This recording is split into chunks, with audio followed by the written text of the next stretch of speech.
Election आने वाले हैं, मोदी जी की स्पीच होने वाली है एंड आपके पास एक कॉल आती है, उस इवेंट में बॉम्ब हो सकता है, क्या करोगे? पर जैसे योगी जी हो गया, मोदी जी हो गए, अमित शाह जी हो गए, तो इस तरह का हमारा जो है सिक्योरिटी एक एडवांस सिक्योरिटी लाइजनिंग बोल के जिसमें सारे प्रोसीजर्स फॉलो होते हैं। हर एक कॉल को हमें वेरीफाई करना होगा। एक व्यक्ति जो है बॉम्ब लेके आएगा तो हमें हर एक व्यक्ति को ऑलरेडी हम चेक कर रहे हैं। वेरीफाई करने के लिए दोबारा हर एक व्यक्ति को फुल थरोली चेक करेंगे। जो रूट रहता है वो तो सबको पता ही रहता है कि अगर यहाँ से निकलेंगे तो यहाँ पहुंचेंगे, ये रूट रहेगा।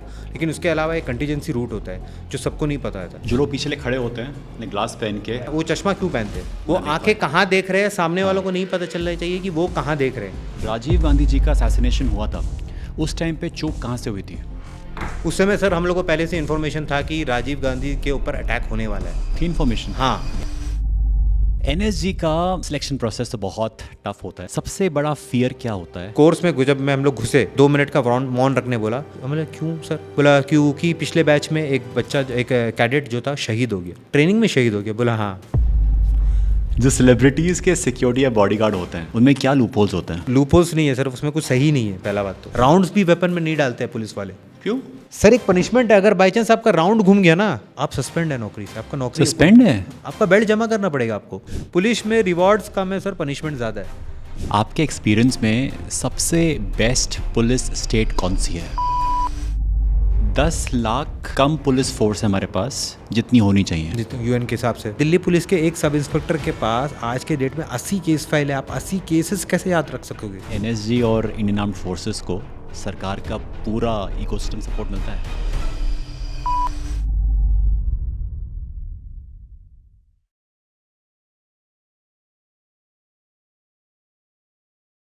एग्जाम्पल लेते हैं कि इलेक्शन आने वाले हैं, मोदी जी की स्पीच होने वाली है एंड आपके पास एक कॉल आती है कि शुभम, उस इवेंट में, उस सभा में बॉम्ब हो सकता है।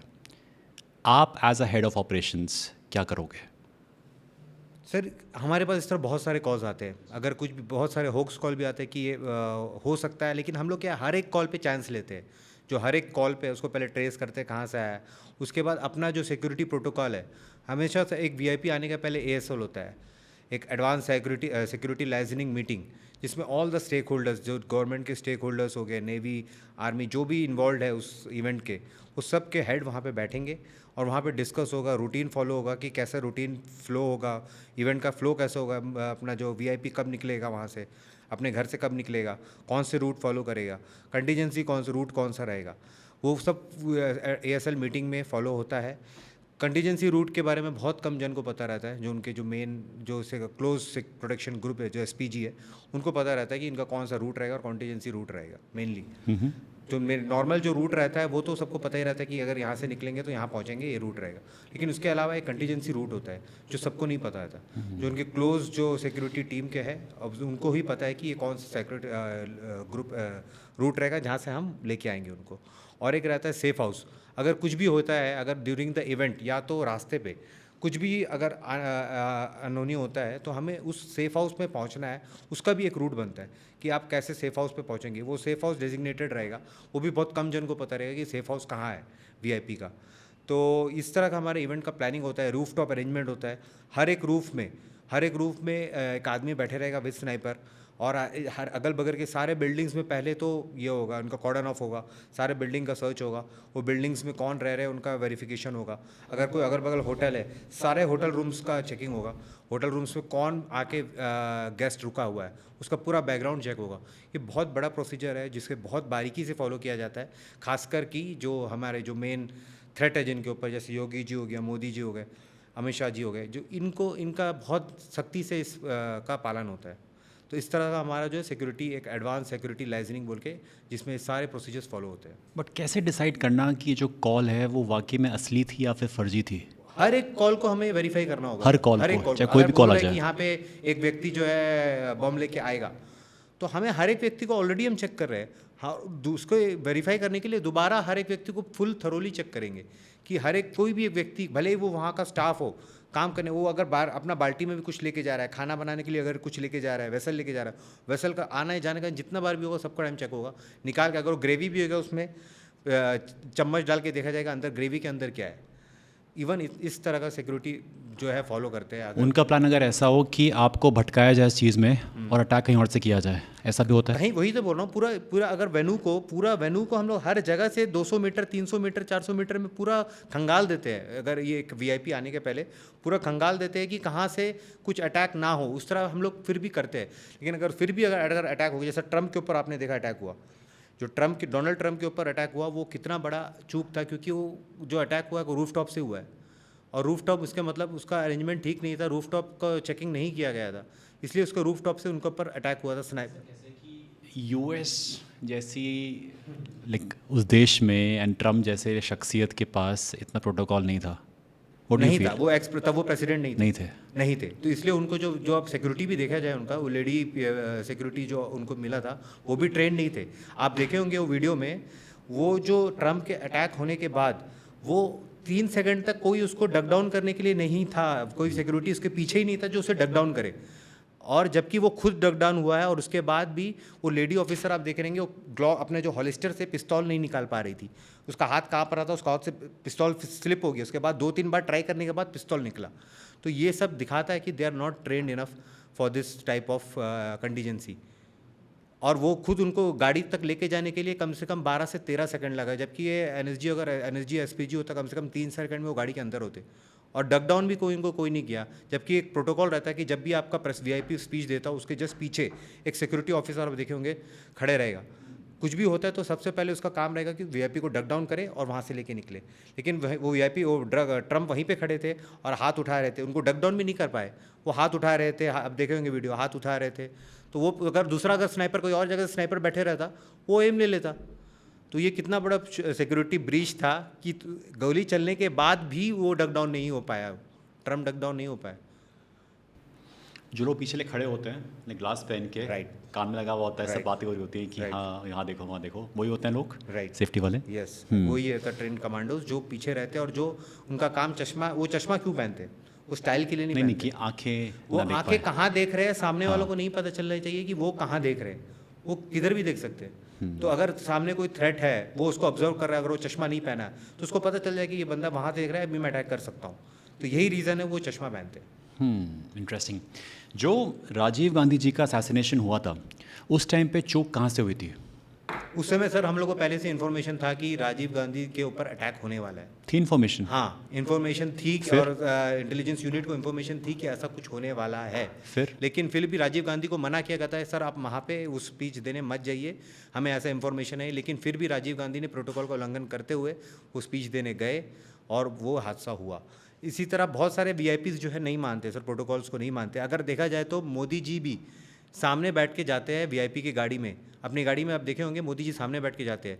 प्रोटोकॉल बोलता है मोदी जी को पीछे बैठना है, ड्राइवर के ऑपोजिट एंड में पीछे बैठना है, that is the safest point in the car. लेकिन आप देखे होंगे मोदी जी आगे बैठ के जाते हैं, और ये बहुत सारा प्रोटोकॉल्स रहता है सर जो कि वीआईपी फॉलो नहीं करते, जिसका खामियाजा हमें भुगतना पड़ता है लास्ट में, और इस तरह इंसिडेंट होता है। कि अगर कुछ गलत हो जाता है तो इल्ज़ाम फिर आप लोगों के ऊपर आएगा कि आपकी सिक्योरिटी में चूक थी। सर वो जैसा अभी कोई वीआईपी प्रोटोकॉल फॉलो नहीं करता है तो एक रिपोर्ट जाता है कि आज ये वीआईपी ने अपने साथ गाड़ी में अपने फलाना दूसरे एमपी को बैठा लिया गाड़ी पे, ये रिपोर्ट तक एमएचए में जाता है, और फिर वहाँ पे ये सब नोट होता है कि आज वीआईपी के उसमें क्या गलती हुई, क्या चूक हुई, ये एमएचए में बराबर रिपोर्ट बनता है, और फिर वहाँ से उनको एडवाइजरी जाता है। अगर फिर भी वो फॉलो नहीं करते तो फिर क्या ही कर सकते हैं सिक्योरिटी भी। एज एन एनएसजी ऑफिसर आप लोगों ने अपनी पूरी जान लगा के एक सेफ्टी करी, लेकिन राजीव गांधी जी के केस में जो कि गुनहगार थे उनको छोड़ दिया गया after life imprisonment. How does it feel कि आप लोग बचाते हो, सब कुछ कोशिश करते हो, but then because of certain politics गुनहगार को छोड़ दिया जाता है? सर देखिए, law is different, and police का काम है मुजरिम को पकड़ के कानून के सामने, जज के सामने प्रोड्यूस करना। अब वहाँ क्या होता है वो फिर अपना जज के ऊपर डिपेंड करता है, लीगल प्रोसीजर्स के ऊपर डिपेंड करता है। But how do you feel, मतलब एज एन ऑफिसर? हाँ, वो बहुत फील होता है कि इतने मेहनत करने के बाद हम, इसी तरह हमें बहुत सारे, केवल ये केस में नहीं, बहुत सारे केसेस में आप एक रेप केस के मुजरिम को पकड़ते हैं, वो उसको आप लेके जाते हैं कोर्ट में प्रोड्यूस करते हैं, इतना मुश्किल से आप उसको पकड़ते हैं, कोई भी हो, रेप केस हो, मर्डर केस हो, लास्ट में क्या होता है, जो विटनेस रहता है वो विटनेस पैसा खा लेके हॉस्टाइल हो जाता है। जो मेन विटनेस रहता है, जो कंप्लेनेंट की, बहुत सारे केस मैं देख चुका हूँ जो मेन जहाँ पे लेडीज़ जो रेप केस का जिसने रेप केस का कंप्लेनेंट ही वही हॉस्टाइल हो जाती है ट्रायल में, क्यों? इतना ये हर जगह होता है सर। इसमें फिर हम लोग को एक बहुत बुरा लगता है कि हम लोग इतना मेहनत करने के बाद इतने तरीके से उसको हमने पकड़ा, इतना एविडेंस इकट्ठा किया, लास्ट में जब विटनेस ही हॉस्टाइल हो गई तो केस एक्विटल हो गया। और फिर आपको ऐसा होता है फील कि जो गुनहगार था जो छूट गया वो डेंजरस तो है, एंड ही नोज़ कि ये बंदा था जिसने मेरे खिलाफ सब कुछ किया था, तो उसका नाम, उसका पता, उसका परिवार सब खतरे में आता है। सर अभी आज आपके सामने बैठा हूँ, मैं एक दिल्ली के केस में आया हूँ। मैंने दिल्ली में 3 मुजरिम को पकड़ा था, मैं और मेरे 2 साथी कांस्टेबल थे। तो वो 2 मुजरिम, एक मुजरिम को जो मैंने हाथ पकड़ के लेके जा रहा था मेडिकल करने, वो मैं उसको दबोच लिया और बाकी जो 2 ने अटैक करके भाग गया, हमारे ऊपर अटैक किया और भाग गए। तो वही केस में मैं आज समन आया था मुझे, मैं एफआईआर कटवाया था कि ऐसा हमारे ऊपर अटैक हुआ और उन्होंने अटैक करके भाग गया। तो जब केस का ट्रायल शुरू हुआ, आज मैं उसी केस में आया हूँ। आज मैं पुलिस में नहीं हूँ, आज मेरे को कोई सिक्योरिटी नहीं है, कुछ कवर नहीं है। मैं आज आया हूँ, मैं अपने साथ 3 चाबी का गुच्छा रखा था, अपने 3 चाबी। आई नो दैट, मतलब क्योंकि मेरे को पता है अगर मैं दिल्ली में अभी आया हूँ, ये उनका एरिया है, ये अंडमान नहीं है जो मेरा एरिया है, ये उनका एरिया में मैं आया हूँ, यहाँ से मैं उनको अरेस्ट किया हूँ। मेरे ऊपर भी अटैक हो सकता था आज, क्योंकि मैं उनको अरेस्ट करके उनको लेके जाने की कोशिश किया था, अरेस्ट किया था। तब वो मेरे से दुश्मनी है उनका, अब मेरे ऊपर अटैक कर सकते थे, लेकिन आज वो नहीं आया है। वो एक्यूज जो है कोर्ट में प्रोड्यूस नहीं हुआ, उन्होंने एडजर्नमेंट कर दिया, लेकिन मेरा स्टेटमेंट वगैरह हो गया। तो इस तरह रिस्क तो हमें रहता ही है सर। अब पुलिस में हो, अभी मैं पुलिस में नहीं हूँ, तो मेरे को और रिस्क और 200% ज़्यादा हो गया। मेरे ऊपर अटैक हो सकता है, जब मेरे ऊपर उस समय अटैक हुआ था तो अब आज भी हो सकता था। तो मैं रेडी था उसके लिए, मुझे पता था अटैक हो सकता है, तो I was ready, I was prepared. अब ठीक है, being ready from is one part, लेकिन आप रेडी कैसे हो सकते हो जब उन पर अटैक होगा? आपके पास अपने guns and all? Guns and all नहीं होगा सर, वही बेस भी अपना सेल्फ डिफेंस है और भागना है। मेन तो भागना है सर। सामने अगर 6 जन आदमी आ गया तो आप अकेले सबको नहीं निपटा सकेंगे। उनके पास वेपन हुआ, कुछ भी हुआ, तो मेरे भागना है। अब भागने में तो फिर स्टेमिना है, उसके लिए तो फिजिक बनाया हूँ, मैं भाग जाऊँगा। वो तो मैं मन में पहले से प्रिपेयर करके रखा था, अगर कुछ होना है तो ऐसा कुछ करना है। मैं पहले से या तो अटैक करना है, कम जन है, अगर ज़्यादा जन है तो निकलना है, वहाँ से रास्ते से निकलना है। तो जो पब्लिक प्लेसेस हैं, मॉल्स हैं, मेट्रो स्टेशन है, वहाँ जाते हो आप फिर? हाँ डोंट यू फील वहाँ पे तो खतरा इतना होगा कि भीड़ इतनी होगी, कहाँ से निकलोगे आप? सर, अभी तो मैं जैसे अंडमान, अभी मैं चेन्नई में बेस्ड हूँ, तो वहाँ पे मुझे ऐसा कोई जानता नहीं है। मैं तो जितना भी अपना केसेस किया हूँ अंडमान में किया हूँ और दिल्ली वगैरह में कुछ केसेस किया हूँ, लेकिन मैं अभी चेन्नई में बेस्ड हूँ, तो मुझे उतना कुछ ये खतरा नहीं है, क्योंकि मैं उतना उस लेवल में नहीं गया था। क्योंकि मैंने जो भी केसेस किया अपने अंडमान निकोबार आइलैंड्स में किया, जितने भी अरेस्ट किया मुजरिम को, जितने भी अंदर डाला, सब अंडमान निकोबार में थे। तो मुझे चेन्नई में इतना कोई खतरा है। और अगर होने से भी सर, वो तो हमारी पार्ट ऑफ ड्यूटी है। अब ड्यूटी ख़त्म भी हो गया तो भी अपने आप को मेंटेन करके चलनी है। रिस्क तो सर रहता है हर जगह, क्या बात है। रिस्क तो हर जगह है। एनएसजी का सिलेक्शन प्रोसेस तो बहुत टफ होता है, we can talk about it. सबसे बड़ा फियर क्या होता है इस पूरे प्रोसेस में? सर मेरा जो सबसे बड़ा फियर था हाइट्स का, हाइट का। मुझे हाइट फोबिया था, मुझे बचपन height- से ही? हाँ, मुझे अंडमान में वैसे भी बड़े बिल्डिंग्स नहीं रहते, बहुत छोटे बिल्डिंग्स थे, लेकिन छोटे 1 फ्लोर 2 फ्लोर के भी ऊपर से मैंने अगर नीचे देखता हूँ मुझे एक अजीब सा फीलिंग आता था। मुझे हाइट का बहुत फियर था। तो फिर मैं जब मैंने फिर ITBP anti terrorist commando course, ये एक आया मेरे पास नोटिफिकेशन, तब मेरा पोस्टिंग में 7 साल थाने काटा था, तो मेरा अचानक पोस्टिंग हो गया कोर्ट में मुजरिम को प्रोड्यूस करना। वो बहुत बोरिंग ड्यूटी था मेरे लिए, क्योंकि मुझे फील्ड पसंद था, केसेस सॉल्व करना पसंद था। तो कोर्ट में बस 2 घंटा की ड्यूटी करके मुझे मज़ा नहीं आ रहा था, मैं लोग कुछ और करना है। तो ये नोटिफिकेशन जब मैंने पढ़ा, anti terrorist commando course ITBP, तो मुझे बहुत उसे जब फर्स्ट आप लाइन ही पढ़ते हैं तो एक माइंड में स्ट्राइक होता है कमांडो कोर्स। तो मतलब चलो ये कोशिश करके देखते हैं। मुझे पता था बहुत हार्ड होने वाला है, मतलब चलो एक कोशिश करके देखते हैं, अपना फिजिकल स्ट्रेंथ भी नाप लेते हैं कि कितना है करके। तो इसका जो एज लिमिट था वो 32 ही था, और मेरा 32 होने के लिए बस 15 दिन बचा था। तो मैंने ये फॉर्म भरा था, तब SP मुझे जाने नहीं दे रही थी, तो मैं उनसे रिक्वेस्ट किया, बहुत रिक्वेस्ट किया कि मैम 15 दिन ही बचा है मुझे, और ये मैं कोर्स नहीं कर पाऊँगा, आप प्लीज़ मुझे जाने दीजिए। तब उन्होंने अलाउ किया, और तब मैं वो कोर्स के लिए गया, ITBP anti terrorist commando course. और इस कोर्स में जब हम लोग घुसे, जब कोर्स में घुसते ही पहला जो हमारा स्टार्टिंग सेशन था वो ऐसा स्टार्ट हुआ कि हमें 2 मिनट का मौन रखने बोला। मौन, हाँ, साइलेंस। बिकॉज हमने क्यों सर? बोला क्योंकि पिछले बैच में एक बच्चा, एक कैडेट जो था, शहीद हो गया, ट्रेनिंग में शहीद हो गया। बोला हाँ। आप सोचिए हमारा हालत, हम लोग गए वहाँ में कोर्स करने वो शुरुआत भी नहीं हुआ और शुरुआत भी नहीं हुआ था, हुई। और स्टार्टिंग ऐसी हो रहा है कि 2 मिनट का वॉर्न रखेंगे। पिछले जो एक बैच का लड़का जो है ड्यूरिंग हो रिवर गया। क्रॉसिंग उसका हार्नेस खुल गया और वो पानी में डूब के उसकी मौत हो गई। हमने बोला, चलो ठीक है, इससे उभरे। फिर स्टार्ट हुआ ट्रेनिंग सर। वहाँ में 75 डेज़ का ट्रेनिंग था, जो कि टफेस्ट ट्रेनिंग होता है इंडिया का, जो बहुत टफेस्ट ट्रेनिंग रहता है, ITBP का ट्रेनिंग रहता है। तो ये ट्रेनिंग जो स्टार्ट हुआ तो वहाँ पे सुबह से लेके जब शुरू होता है, क्या क्या था बताओ मुझे पूरा, कि जो कमांडो ट्रेनिंग थी आपकी वहाँ पे क्या होता है। एक वी लाइक फैसिनेट कि क्या क्या होता होगा, बट आपने वो दुनिया लाइक जी है, वो जीवन जिया है आपने, लाइक जिया है, क्या होता है वहाँ पे एग्जैक्टली। सर एक्चुअली वहाँ पे आप 75 डेज़ में ना आप एक एक मिनट आप काउंट करेंगे। एक हफ्ते के बाद ना आप एक एक मिनट काउंट करेंगे कि कब कट क्यों नहीं रहा है, ये टाइम क्यों नहीं कट रहा है। वह क्योंकि सर सुबह से जब शुरू होगा ना, सुबह 4 बजे आप उठेंगे, 5 बजे से ट्रेनिंग शुरू हुआ, 5 बजे से आप कंटिन्यू रनिंग कर रहे हैं, वॉकिंग कर रहे हैं, रनिंग कर रहे हैं, वेपन लेके, और पीठ में 10 किलो 15 किलो 20 किलो का पिट्ठू लेके आप शुरू से फर्स्ट डे से आपको रनिंग करा रहे हैं 25 किलोमीटर 30 किलोमीटर। उसके बाद आपका क्लासेस हो रहा है, उसके बाद आपका फायरिंग रेंज में फायरिंग ड्रिल्स हो रहा है, फायरिंग रेंज में बहुत हरासमेंट होता है आपका। उसमें आपका मेंटल स्ट्रेंथ जो है, हर समय आपका मेंटल स्ट्रेंथ चेक कर रहे हैं। आपको वहाँ पे गड्ढा खुदवाएंगे, उस पर सब कैडेट को वहाँ पे बोलेंगे उस पर पेशाब करो। पेशाब करने के बाद उसमें पानी डाल के, उसमें मट्टी डाल के उसी के अंदर हमें क्रॉलिंग करना है, फेस अंदर से निकाल के सेफ्टी टैंक दूसरे साइड से बाहर निकालना है। तो इस तरह बहुत सारा हरासमेंट एक्टिविटीज़ होता है। सेफ्टी टैंक के अंदर आपको डाल दिया जाता है।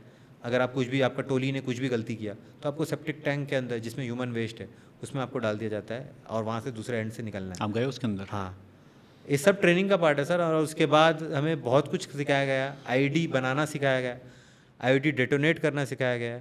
We knowed how to detonate IED also. अभी भी मैं, आप मेरे को कुछ भी सामान देंगे, डेटोनेटर देंगे, इमीडिएट मैं IED बना सकता हूँ और उसको डेटोनेट भी कर सकता हूँ। ये सब की ट्रेनिंग हुई है। और उसके बाद हमें मेन चीज़ था इस ट्रेनिंग में, सोने नहीं देते थे। जो मेन जो ये एक तो हेल वीक था, उसमें तो सोने ही नहीं देते थे। हेल वीक क्या होता है? हेल वीक रहता है कि उसमें सर आपको जंगल में लेके जाएंगे और उस जंगल में आपका सुबह से जो ट्रेनिंग शुरू होगा, कंटिन्यू 24 आवर्स ट्रेनिंग चलते रहेगा। बीच में आपको 5 मिनट 10 मिनट का नैप देंगे और आपको सोने ही नहीं देंगे पूरा 1 वीक। और उसके पहले भी जो ट्रेनिंग में सोने देते तो मैक्सिमम 2 घंटा 2.5 घंटा 3 घंटा से ज़्यादा आज तक सोने नहीं दिए पूरे ट्रेनिंग में। 75 कैसे करते हो ऑपरेट? यही तो बात है सर। वही मैं उनसे पूछा, सर इतना हार्ड ट्रेनिंग क्यों कर रहा था? तो वो उनका जो उस्ताद लोगों का जवाब यही था कि अगर कोई एथलीट को लेके आ जाएंगे हम लोग, कोई एक एथलीट को जो ओलंपिक्स करता हो या उसको, वो भी ट्रेनिंग ये कर लेगा, लेकिन अगर वो बिना सुलाए अगर वो करने बोलेगा वो नहीं कर पाएगा। तो एक कमांडो मेंटली स्ट्रांग तभी बनता है जब वो बिना सोए, सर हम लोग नींद खड़े खड़े सोए हैं उस ट्रेनिंग में। उस ट्रेनिंग में हम लोग वेपन को ऐसे ही रख के अपने पीठ पे यहाँ पे लटका के, हाथ ऐसे वेपन के ऊपर रख के, पीछे 20 किलो का बैग है और खड़े खड़े हम लोग सो भी गए, हम लोग को पता नहीं चला। और चलते चलते सोए। हम लोग वॉकिंग कर रहे हैं, सामने वाला का पिट्ठू का बैग का रस्सी पकड़ के, एक दूसरे का रस्सी पकड़ के जंगल रेड में जा रहे हैं, सोए सोए जा रहे हैं। होश नहीं है, कुछ नहीं है। सामने वाला कितना बार गड्ढा में गिर गया, वो गड्ढा में गिरा तो 5 और गड्ढे में गिरेंगे, क्योंकि सब एक दूसरे से लिंक्ड है। जो एक जिधर है सब उधर ही जा रहे हैं, सब नींद में ही चल रहे हैं। फिर भी हम लोग चल रहे हैं। उसी में भी अगर एम्बुश होता है हमारे ऊपर, ट्रेनिंग का पार्ट है, एम्बुश होता है, उसमें हम लोग अटैक करना है। तो इस तरह हमारा कमांडो ट्रेनिंग होता है, जो कि बहुत ही डिफिकल्ट है। और बहुत सारा वेपन्स का ट्रेनिंग हुआ है उसमें। वेपन्स को कैसे खोलना, जोड़ना, बहुत ही हाइट इसका ट्रेनिंग हुआ है। और रात में अंधेरा में कैसा फायर करेंगे, जब आपको कुछ नहीं दिख रहा हो, आपके सामने टारगेट हो, एक टॉर्च लाइट मार दिया जाएगा और आपको बोलेंगे फायर करो। और शुरू में तो हम लोगों को लगा था इम्पॉसिबल है, बिना देखे हम लोग कैसा फायर करेगा। वो इस चीज़ का ट्रेनिंग हम लोग को इतना दिया कि सुबह हम लोग को केवल इतना ही ड्राई प्रैक्टिस इतना कराया कि हाथ लेके इतने हाथ तक लेके जाना है। और अंधेरा में भी हमारा हाथ उतने ही तक गया। और जब रिजल्ट आया उसमें दिखा कि 5 का 5 राउंड टारगेट के बीच में लगा हुआ है। तो इस तरह का ट्रेनिंग एक्सपर्टाइज बना दिया था हम लोगों को कि आप अंधेरा में भी बिना देखे ही सामने फायरिंग कर रहे हैं और निशाने में लग रहा है। स्पेशल फोर्सेस के हेल वीक और NSG के हेल वीक में कोई फ़र्क है? सर हेल वीक सब जगह एक ही है। हाँ, हेल ही है। अब वो अलग अलग थोड़ा बहुत टेक्निक्स का डिफरेंट है, लेकिन हेल वीक हर जगह हेल वीक ही होता है। आपको वहाँ में मेन चीज़ वही है उनका, है कि सोने नहीं दो और जितना हो सके फिजिकल कराओ। फिजिकल कुछ भी रूप में होता है। हमने नॉर्मल पुशअप्स नहीं मारा है सर आज तक वहाँ पे।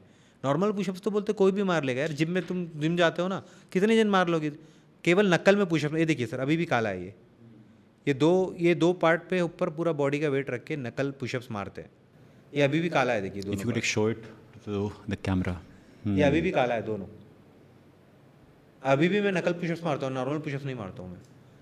अभी भी 50-60 नकल पुशअप्स एक ही बार में मारता हूँ मैं। एक ही बार में? एक ही बार में 50 नकल पुशअप्स अभी मार लूँगा। ओके। तो वही हमारा ट्रेनिंग इसी तरह हुआ है कि अभी भी बदन में बहुत सारा दाग है जो हम लोग रेपलिंग करते समय रस्सी से कटा है। वो मेरा बदन में अभी भी दाग है कि वो इतना हम लोग का ट्रेनिंग में ब्रुटैलिटी से कराया गया है ताकि हम लोग का माइंडसेट इतना स्ट्रांग हो कि अगर हम लोग कहीं भी फंसते हैं तो हमारा माइंडसेट के ज़रिए। मेन तो आदमी कब हारता है सर? दिमाग से हार जाता है। फिजिकली तो हम बाद में हारते हैं, मेन जो आदमी हारता है वो मेंटली हार जाता है सबसे पहले आपको बोलेगा 40 किलोमीटर भागो करके आज, तो आप पहले अरे यार 40 किलोमीटर कैसे भागेंगे। ये हमें शुरू में इसी तरह बोला गया था कि आपको लास्ट में आप 40 किलोमीटर भागेंगे, तो हम लोग सोचे कैसे पॉसिबल है। लास्ट में 40 किलोमीटर एक्सीलेंट टाइमिंग में मार के जा रहे थे हम लोग सब। 40 किलोमीटर विद 40 किलोमीटर भागना बड़ी बात नहीं है सर। पीठ में 20 केजी का लोड और 7 KG weapon. In how much time? 5.5 घंटा लगा सर, एक्सीलेंट टाइम में। कंटिन्यू एक गाड़ी भी आप बाइक भी अगर आप 40 किलोमीटर चलाएंगे उसके बाद पानी मारेंगे ना, तो उसमें धुआं निकलेगा। हम लोग को जब 40 किलोमीटर भाग के आए, हम लोग को ग्राउंड में बैठाया एक साथ सर्कल में, और हमारे ऊपर ठंडा था, हमारे ऊपर पानी फेंका गया, ठंडा पानी फेंका गया, तो हमारे ऊपर से भाप इवापोरेट हो रहा था। इस तरह का बॉडी हम लोग का गर्म हो गया था। ये हर रेस के बाद ऐसे ही होता था हमारे वहाँ में। सबको वहाँ में बैठाते थे और उसके ऊपर पानी मारते थे, ठंडे पानी। कभी ऐसा कहा गया कि इस ऑपरेशन के बाद आपका आना मुश्किल है, आपको ये लाइन बोली गई, तो उस समय क्या महसूस हुआ कि जाए ना जाए, क्या चला था माइंड के अंदर? सर ट्रेनिंग में हम लोग को बहुत सारा ऑपरेशन ऐसा हुआ था कि जिसमें आपको बोला गया कि आपको इम्पॉसिबल टास्क जो दिया गया था विद मैप रीडिंग, ये आपको वहाँ से आप खो जाते हैं जंगल में, इतना बड़ा जंगल है, आप खो जाते हैं। लेकिन वो उस लोग हर एक उस्ताद हमारे पीछे आता है, हमें पता भी नहीं चलता कि वो उस्ताद कहाँ है करके। वो उस्ताद हमारे पीछे आएगा और हम देखेगा हम कहाँ जा रहे हैं, कहीं से हम गलती से दूसरी जगह ना चले जाए, कोई एनिमी हमारा इंतज़ार कर रहा हो सकता हो, हम लोग ऐसी कैमोफ्लेज वेपन में हो सकता है हमारे कोई एनिमी इंतज़ार कर रहा हो। तो वो एक उस्ताद हमेशा हमारे पीछे कहीं ना कहीं कोना कानी में छुप के हमारा पीछा करेगा, और बाई चांस हम ज़्यादा गलत जा रहे हैं तो उस्ताद आके हमें रोकेगा। तो इस तरह का बहुत सारा चीज़ हुआ है हमारे ट्रेनिंग में, जिससे हमें लगा था कि हम गलत जा रहे हैं, लेकिन उस्ताद ने आके हमारा हेल्प किया और हमें बराबर टाइम में वापस लेके आया। बात करते हैं वेपन्स की। आपने कौन कौन से वेपन की ट्रेनिंग करी है और कौन से सबसे डेडली वेपन था? सर बेसिकली मुझे जो पसंद था वेपन शॉर्ट रेंज के लिए तो MP5 और ग्लॉक पिस्टल। ये जो क्लोज प्रोटेक्शन में जो हमारे जो वेपन यूज़ होता है mainly MP5 and Glock pistol. Close range में इससे बेस्ट पिस्टल नहीं है। और जो लॉन्ग रेंज के लिए जो मुझे अच्छा लगता है वो AK-47। आपने कितने लोग मारे हैं? मारा नहीं सर किसी को, नहीं मारा कभी? ऑपरेशन किया था जंगल में। हाँ। उसमें एक बर्मीज पोचर्स को ऊपर गोली चलाई थी, उसको गोली लगा था लेकिन पेट में लग के निकल गया था, तो ही वॉज नॉट डेड। उसको उठा के भी हम ही लोग लेके आए, क्योंकि हमारे अंडमान निकोबार में ना बहुत सारे बर्मीज पोचर्स जो है घुस जाते हैं आइलैंड्स में, क्योंकि सी कुकुम्बर मिलता है, तो सी कुकुम्बर का स्मगलिंग के लिए बहुत जगह वो घुस जाते हैं। तो इस तरह हुआ था। तो हमारे 14 दिन कुछ ऑपरेशन हम लोग जंगल में थे, और फिर हमारे ऊपर अटैक भी हुआ था बाई बर्मीज पोचर्स। तो हमें बंदूक वेपन निकाल के गोली चलाना पड़ा, जिसमें एक बर्मीज पोचर्स को गोली लग गया था, और फिर उनको उठा के भी हम ही लोग लेके आए, और लेके आके उनका ट्रीटमेंट कराया, फिर जेल में डाले उनको। इट्स डिफरेंट ना कि एक तरह आप उसको मारते भी हैं और फिर उठा के भी लेके आते फिर हैं। खाना भी खिलाते हैं। अब उनको छोड़ दीजिए सर, कसाब को बैठा के इतना दिन हम लोग खाना खिलाए हैं जेल में।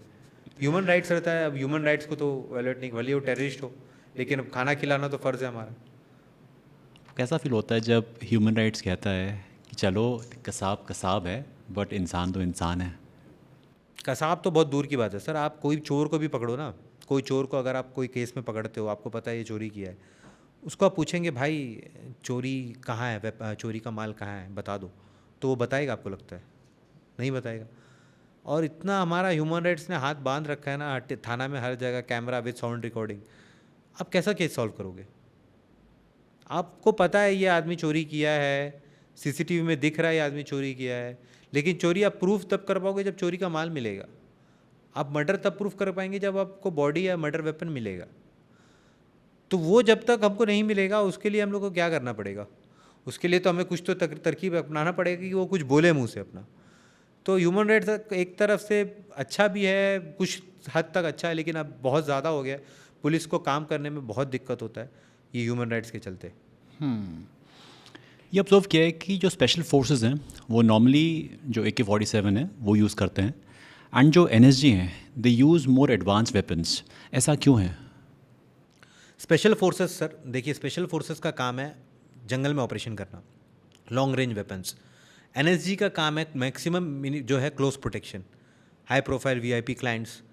उसमें उतना लॉन्ग रेंज का वेपन्स यूज़ करके कोई फ़ायदा नहीं है। उनको शॉर्ट रेंज, क्योंकि जब भी अटैक होगा या कुछ भी होगा वो शॉर्ट रेंज में ही होगा। वीआईपी कहीं जा रहा है, वीआईपी का अगर कहीं से कुछ पब्लिक गैदरिंग में जा रहा है तो जो है कोई आदमी दूर से अगर अटैक करेगा तो स्नाइपर होगा, उसको तो रूफटॉप अरेंजमेंट वाला निपटा देगा। लेकिन जो सामने से अटैक करेगा वो उसके लिए आप अगर लॉन्ग रेंज वेपन यूज़ करेंगे तो उसके अगल बगल जो पब्लिक रहेगा उसका जान जाने का खतरा ज़्यादा है। क्योंकि अगर आप AK-47 लेके अगर वीआईपी के साथ चल रहे हैं, अगर आपको यूज़ करना है, उसका रिकॉयल और उसमें इतना राउंड्स फायर होंगे, अगल बगल जो पब्लिक है, जो इनोसेंट पब्लिक है, उसको गोली लगने का डर ज़्यादा है। और ग्लॉक और MP5 का क्या है, आपको इसका रेंज कम है और उसका एक्यूरेसी ज़्यादा है। आप अगर इतना हम लोग ट्रेंड है कि हम लोग जिसको ऊपर पॉइंट करेंगे उसी को गोली लगेगा, अगल बगल नहीं लगेगा। इसलिए लॉन्ग रेंज वेपन जो है यूज़ नहीं करते हैं शॉर्ट अपना क्लोज प्रोटेक्शन में NSG। आई थिंक इंडिया में या फिर एट लार्ज बॉयज़ की एक ख्वाहिश होती है बचपन में कि हाँ गन लेके घूमते रहते हैं ना, शूट करें, मेरा भी था सर। आपका भी था? हाँ, एग्जैक्ट पुलिस का जो हॉलिस्टर है ब्राउन वाला, उसमें एक रिवॉल्वर मेरा भी था।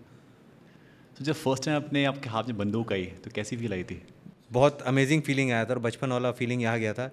लेकिन फिर ट्रेनिंग में हमें पता चला, पहले तो हम ऐसे ही ट्रिगर में हाथ रख के ऐसे ही लेके घूमते थे वेपन, बहुत मज़ा आता था। लेकिन हमें ट्रेनिंग में इतना हमें डंडा पड़ा है, इतना ये पड़ा कि कभी भी ट्रिगर में उंगली नहीं जाना चाहिए, जाना ही नहीं चाहिए अनलेस आपके सामने आपका टारगेट हो। हम लोग गलती से भी उसमें ट्रिगर में उंगली नहीं रखते जब तक हमारे सामने वेपन अपना टारगेट ना आया हो। हमें वेपन, आप देखोगे NSG जब अपना वेपन लेके चलता है उसका उंगली ट्रिगर के बाहर रहता है। ये आप कभी भी कोई भी NSG में नोट करना। तो ये एक पार्ट है ट्रेनिंग का, और वे बहुत मार लगने के बाद ही हमें पता चला है कि कभी भी उंगली में ट्रिगर में हम लोग को आदत हो गया ऐसा उंगली घुमाना, वेपन को घुमाना। तो पुलिस में उतना स्ट्रिक्ट नहीं था जितना स्ट्रिक्ट NSG में था। आप पुलिस में देखोगे, आप पुलिस इंस्पेक्टर लोग जो भी वेपन लेके कैरी कर रहे हैं, लेफ्ट में हॉलिस्टर लगा के यहाँ पे वेपन रखते हैं, वो गलत तरीका है। जो NSG में हमें सिखाया गया वेपन रखना है राइट पे, उसका एक रीज़न है। अगर आपको वेपन निकाल के अटैक करना है तो आप एक माइक्रो सेकंड का फ़र्क आएगा, आप यहाँ से निकालो, एक यहाँ से निकालो, आप खुद करके देखिए। आप एक यहाँ से निकालिए, एक माइक्रो सेकंड, वो माइक्रो सेकंड एक ज़िंदगी बचाने के लिए आपको काम आएगा। तो ये ट्रेनिंग हमें NSG में दिया गया है। पुलिस अभी बहुत लैक करता है ट्रेनिंग में। आप ताज अटैक जो हुआ आप देखे होंगे, उसमें मैक्सिमम कैजुअलिटी पुलिस वालों को हुआ। क्यों? क्योंकि उस लोग रेडी नहीं थे और ट्रेंड नहीं थे। जब कसाब अंदर घुस गया है, वो बैरिकेड में वो कांस्टेबल डंडा लेके कसाब का सामने क्यों गया, उसके पास वेपन क्यों नहीं है? और पुलिस वहाँ पिस्तौल लेके खड़ी है। जब सामने वाला का पास AK-47 है, तुम पिस्तौल लेके क्या करोगे?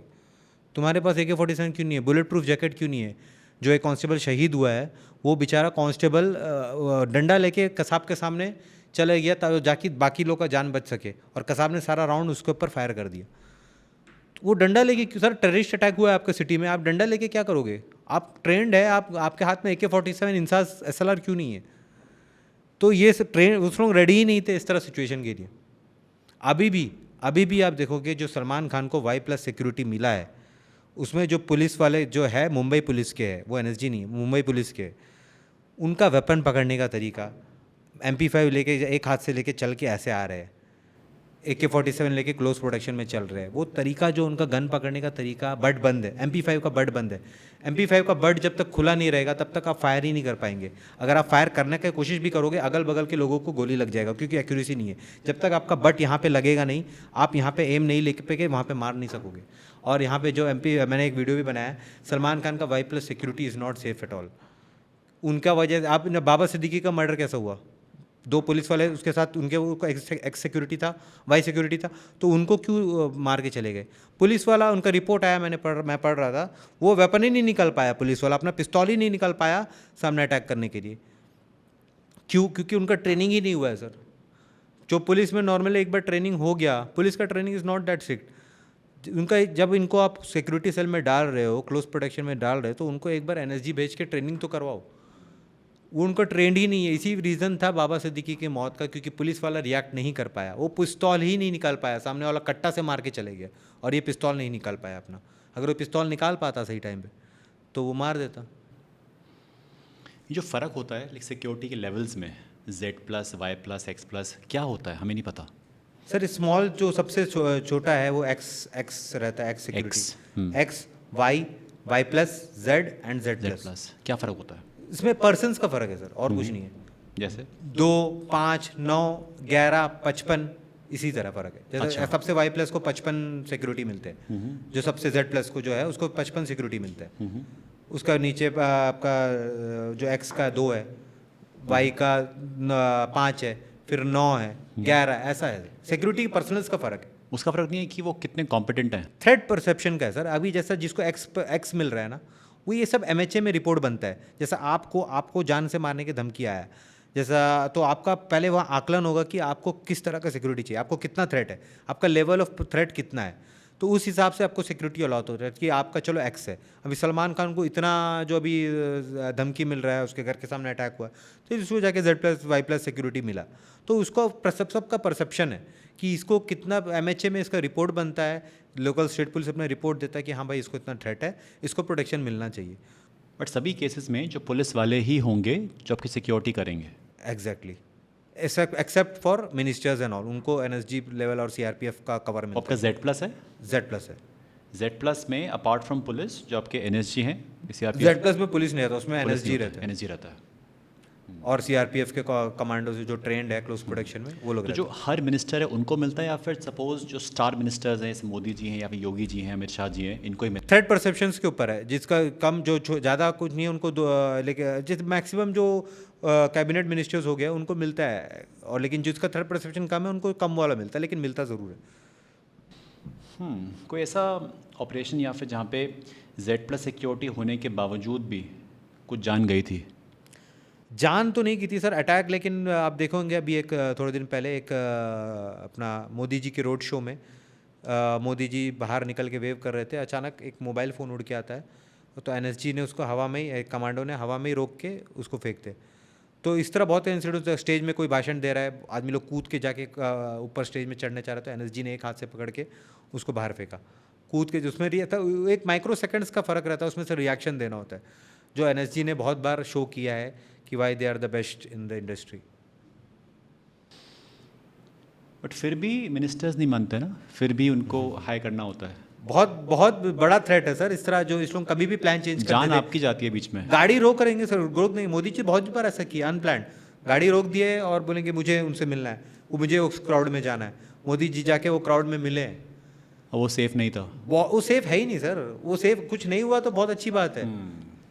अभी जापान के जो एक्स PM थे, उनको ऊपर जो वहाँ पे स्पीच दे रहे थे, वहाँ पे गोली चला, वो तो, और वहाँ से उनको लेके जाने के लिए हेलीकॉप्टर का वेट करते रह गए, उसमें उनका डेथ हो गया। तो उस तरह बहुत बार होता है सर, अनप्लान्ड तरीके से जो आप पब्लिक के बीच में जा रहे हैं, तो उसमें आप हर एक पब्लिक को अनप्लान्ड वे में आप नहीं चेक कर। अभी आप मोदी जी बोलेंगे मुझे उन पब्लिक से मिलना है, तो आप कितना देर वेट कराओगे मोदी जी को और सबको चेक करोगे? नहीं कर सकते। मोदी जी जाएंगे, आपको बस कवर देना, अगर कुछ हो गया तो हो गया उसमें। तो ये बहुत रिस्की रहता है सर, लेकिन नेताजी को वही, अब नेता को तो फिर पब्लिक के बीच जाना ही है उनका तो। और एक सेम हुआ होगा राजीव गांधी जी के टाइम पे भी। एग्जैक्टली, उनको मना किया गया था, इंटेलिजेंस था कि आप मत जाइए स्पीच देने, लेकिन वो फिर भी गए। और एग्जैक्टली सेम इंदिरा गांधी के साथ ये इंटेलिजेंस था, जब ऐसा हुआ था कि 6 के साथ ऐसा हो रहा है, मैम आपका 2 बॉडीगार्ड 6 है, हमें इंटेल है कि कुछ आपके साथ गलत हो सकता है। नहीं, मुझे उनके ऊपर बहुत भरोसा है, ऐसा मैं कुछ नहीं चेंज करूँगी, आप छोड़ दीजिए। ये इंदिरा गांधी का वर्ड्स था, इंटेलिजेंस आने के बावजूद, और फिर वही हुआ। ऐसा होता है कई बार कि इंटेलिजेंस में भी कुछ गड़बड़ है, कि वो जानबूझ के ऐसी बातें बताई जा रही हैं जिससे कि the leader is into another like trap. Sir देखिए, इंटेलिजेंस बहुत बार 80% ऑफ टाइम गलत भी रहता है और केवल 20% ऑफ टाइम सही रहता है, लेकिन हम चांस नहीं ले सकते। हमें हर 80% पे भी 20% पे भी उसको वेरीफाई करना बहुत ज़रूरी होता है, क्योंकि अगर हम बाई चांस नहीं करें और बाद में कुछ हादसा हो गया ना, तो बोलेंगे हाँ क्यों नहीं करें। और अगर हम कर दिए तो हमारे साथ सेफ साइड ही है कि हम लोग भैया इंटेलिजेंस आया था, हमने ऐसा ऐसा किया। आपने एग्जांपल दिया था मुझे भी कि अगर स्टेज पे कोई ऊपर आ जाता है या फिर अगर भीड़ है बहुत सारी है, अगर क्राउड अनकंट्रोलेबल हो जाता है तो आपका जो प्रोटोकॉल है क्या रहता है? वीआईपी को लेके वहाँ से निकल जाए। एक कंटीजेंसी रूट रहता है हमारा, एक कंटीजेंसी व्हीकल रहता है अलग स्पॉट पे। वीआईपी को लेते हैं इमीडिएट वहाँ से वेकेंट करके बट निकालना कैसे, पड़ता है। इतनी भीड़ है वहाँ पे, कैसे निकलते हो? वही बात है सर, हमारा हम मेन पब्लिक के रूट से पहले से ही ये इसका जो अब अगर वीआईपी कोई भाषण देने जा रहा है ना, तो उसके पहले 3 दिन पहले हम लोग जाके वहाँ पे पूरा रेकी होता है उस जगह का। वहाँ पे अगर हम लोग को निकालना है तो एक दूसरा एक रूट बनाया जाता है, वो रूट बंद रहता है, वहाँ पे एक स्टाफ खड़ा रहता है हमारा। और अगर ऐसा कुछ सिचुएशन होता है वो रूट से निकालने के लिए हम पहले से ही इसका प्लानिंग कर चुके होते हैं। अगर उस मोमेंट पे आपको पता है कि फायर करना है, इसका डिसीजन कौन लेता है? कोई सबको जो हमारे जो 5 मैन पीओसओ रहता है, क्या उस रहता है? 5 मैन पीओसओ जो फॉर्मेशन रहता है वीआईपी अब जब चलता है, देखेंगे मोदी जी चलते हैं, योगी जी चलते हैं, एक 5 मैन का हम लोग घेरा बनाते हैं। जो उसमें सबसे पहले रहता है लॉन्ग लीड, उसके बाद रहता है शॉर्ट लीड, और जस्ट वीआईपी, उसके बाद रहता है वीआईपी के जस्ट पीछे एक रहता है मेन पीएसओ, एक रहता है इंचार्ज, और एकदम एंड में जो रहता है वो है टेल पीएसओ। तो सबका एरिया बटा हुआ है, जिस तरफ से थ्रेट आया है उसका काम है उसको न्यूट्रलाइज करना, और बाकी का काम है वीआईपी को लेके निकलना। अगर मुझे पता है यहाँ से अगर कोई वेपन निकाल रहा है अपना, तो मैं गोली चलाऊंगा ही चलाऊंगा, मुझे परमिशन की ज़रूरत नहीं है। मैं देख लूँगा, मैं यहाँ से चिल्लाऊंगा, team fall back, fire on right 90 degree, मैं एंगल बताऊंगा, फायर बताऊंगा, वहाँ पे फायर करूंगा, और पीछे बाकी सारा टीम जो है वीआईपी को लेके वहाँ से तुरंत निकल जाएगा। ये प्रोटोकॉल पहले से और बताओ ये प्रोटोकॉल पहले से ही रहता है। इंटरेस्टिंग। और क्या होता है? ये प्रोटोकॉल पहले से ही रहता है हमारा कि एक वीआईपी चलता है तो कैसा चलेगा, उसके सामने जो कितना जो फॉर्मेशन है, वो फॉर्मेशन कब चेंज होता है, जब सेफ जगह रहता है, जब खुले जगह रहता है तो हम लोग फैल जाते हैं, जब एकदम क्लोज पर जब आदमी बढ़ जाते हैं तो हम वीआईपी को घेर लेते हैं। 1 man, 2 man, 3 man, 4 man, 5 man PSO, अलग अलग वॉकिंग स्टाइल है, सबका ड्यूटीज़ बटा हुआ है, सबका वेपन्स है, सबको अंदर हॉलिस्टर में वेपन अलग अलग है। लॉन्ग लीड और टेल पीएसओ के पास एक MP5 प्लस पिस्तौल दोनों रहेगा फायरिंग के लिए, और बाकी लोग के पास केवल पिस्तौल रहेगा, ग्लॉक पिस्तौल। जो कार्स होती हैं आधे बुलेट प्रूफ? सर देखिए एक डिफरेंस है, बुलेट प्रूफ और बुलेट प्रूफ कार भी ना आपका नॉर्मल गोली चलो रोक लेगी, लेकिन जो बड़ा बड़ा गोली जो AK-47 को एक हद तक ही रोक सकेगी, 2-3, उसके बाद वो भी टूट जाएगी, आर पार हो जाएगी। हाँ बुलेट रेजिस्टेंट है, बुलेट प्रूफ नहीं हो, BR हो, बुलेट प्रूफ बहुत कम है। बुलेट प्रूफ भी एक हद के बाद वो गोली पे कुछ कितना भी मारने के बाद वो हद के बाद वो टूटेगी ही टूटेगी। तो ऐसा भी है कि सपोज इस देश, सपोज लाइक US के जो प्रेसिडेंट हैं उनकी जो कार होगी वो बहुत सेफ होगी एज़ कम्पेयर टू, तो जितना वो उनका बहुत महंगा कार है, उनका बहुत महंगा प्रोटोकॉल्स भी है, तो उनका जो कार है उसको भी वो भी बुलेट प्रूफ है बोलते हैं, लेकिन अब वो भी बुलेट प्रूफ कितना है वो तो फिर टेस्ट करने के बाद ही वो तो रिजल्ट उन लोग आउट नहीं करेंगे। ऐसा कभी हुआ है कि कोई कॉन्वॉय ले जा रहा है एंड अटैक हुआ कार के ऊपर नहीं अभी यहाँ पे इंडिया में? नहीं ऐसा तो नहीं हुआ सर अभी तक। जो मेनली जो अटैक्स होता है ना सर वीआईपी का जो क्लोज प्रोटेक्शन पे अटैक होता है वो mainly in the place of function में होता है, या तो वहाँ से निकलते के समय होता है, लेकिन कन्वे में अटैक करना बहुत मुश्किल, क्योंकि वहाँ कन्वे में 7-8 कार रहता है, और जो पोजीशंस जो कार अपना बीच बीच में बदलते रहे, अगर थ्रेट लेवल ज़्यादा है तो कौन से कार में बैठे हैं वो नहीं पता चलता है। अगर आपको जहाँ पे थ्रेट परसेप्शन ज़्यादा है, रोड ज़्यादा कवर करना है, तो बीच बीच में अपना पोजीशंस जो है कार अपने कवर पोजीशंस चेंज करती है। तो ऐसा नहीं है कि हर बार एक ही कार में मोदी जी जाएंगे? नहीं, बट कार अगर पब्लिक के सामने अपीयरेंस हो तो पता ही चल जाता है, मोदी जी खुद ही बाहर आ जाते हैं कि मैं यहाँ हूँ। जो सेलिब्रिटीज़ के सिक्योरिटी या बॉडीगार्ड होते हैं, जैसे बताया आपने, उनमें क्या लूपहोल्स होते हैं? सर मेनली जो लूपहोल्स नहीं है सर, उसमें कुछ सही नहीं है। पहला बात तो लूपहोल्स देखना जाएगा तो फिर उसमें कोई सिक्योरिटी प्रोटोकॉल में ही नहीं सही बट जो है। अफोर्डेबिलिटी है या फिर जो अलॉटमेंट है, आपने बताया ना कि सिक्योरिटी के हिसाब से है कि कितना ले परसेप्शन है ऑफ थ्रेट का, तो अगर सिद्दीकी साहब को 2 ही लोग दिए गए तो 2 ही दिए जाएंगे ना? You can't give him an NSG officer. वही तो बात है सर, अगर NSG ऑफिसर नहीं दे सकते आप, मुंबई पुलिस अपना सिक्योरिटी सेल दे रहा है, सिक्योरिटी सेल पुलिस दे रहे हैं, लेकिन वो पुलिस ट्रेंड कितने हैं, उनका फायरिंग का रेंज क्या है, वो लोग वेपन निकाल, सर उनका ट्रेनिंग है कि नहीं? पुलिस का ट्रेनिंग और NSG का ट्रेनिंग में ज़मीन आसमान का फ़र्क है। आप उनको अगर मैं जब पुलिस में था, मैं खुद एक्सपीरियंस से बोल पा रहा हूँ, मैं जब पुलिस में था मैं वेपन लेके चलता था, उसका राउंड्स कहाँ रहता था पता आपको? रुमाल के अंदर जेब में, मेरे जेब में रहता था। राउंड्स भी वेपन में नहीं डालते हैं पुलिस वाले। सर एक पनिशमेंट है, अगर बाई चांस आपका राउंड घूम गया ना, आपको अगर 10 राउंड देता है ड्यूटी में, बाई चांस आपका एक राउंड बहुत छोटा सा एक राउंड रहता है, 9 mm का राउंड कितना होता है, वो राउंड अगर घूम गया है आप सस्पेंड है नौकरी से, आपका नौकरी सस्पेंड है? आपका बेल्ट जमा करना पड़ेगा आपको। तो इसी डर से, और या फिर आपका गोली चल गया, एक तो राउंड घूम गया और एक गोली चल गया, बहुत डेलिकेट चीज़ है सर पिस्तौल, बहुत इतना जो शो दिख रहा है ना, पिस्तौल बहुत डेलिकेट चीज़ है। अभी आप थोड़े दिन पहले न्यूज़ सुनेंगे, गोविंदा घर में पिस्तौल साफ कर रहे थे, गोली चल गई उनके पैर में। पिस्तौल बहुत डेलिकेट चीज़ है सर, उसको हैंडल करना सबके बस की बात नहीं है। पुलिस में जब मैं था, हम लोग सब अभी भी पुलिस ऑफिसर्स जो है, जो ऑन ड्यूटी है, वो लोग अपना जो है एम्यूनिशन रुमाल में गांठी बांध के जेब में रखते हैं, वो वेपन्स में डालने से डरते हैं, क्योंकि बाई चांस राउंड फायर हो गया या तो एक राउंड घूम गया तो सस्पेंड अटैक होता है, अगर सपोज यही तो बात है सर, रुमाल खोलेगा फिर डालेगा, यही तो बात है। मैं खुद करता था, इसलिए मैं बोल पा रहा हूँ आपको, पुलिस लोग ट्रेंड नहीं है।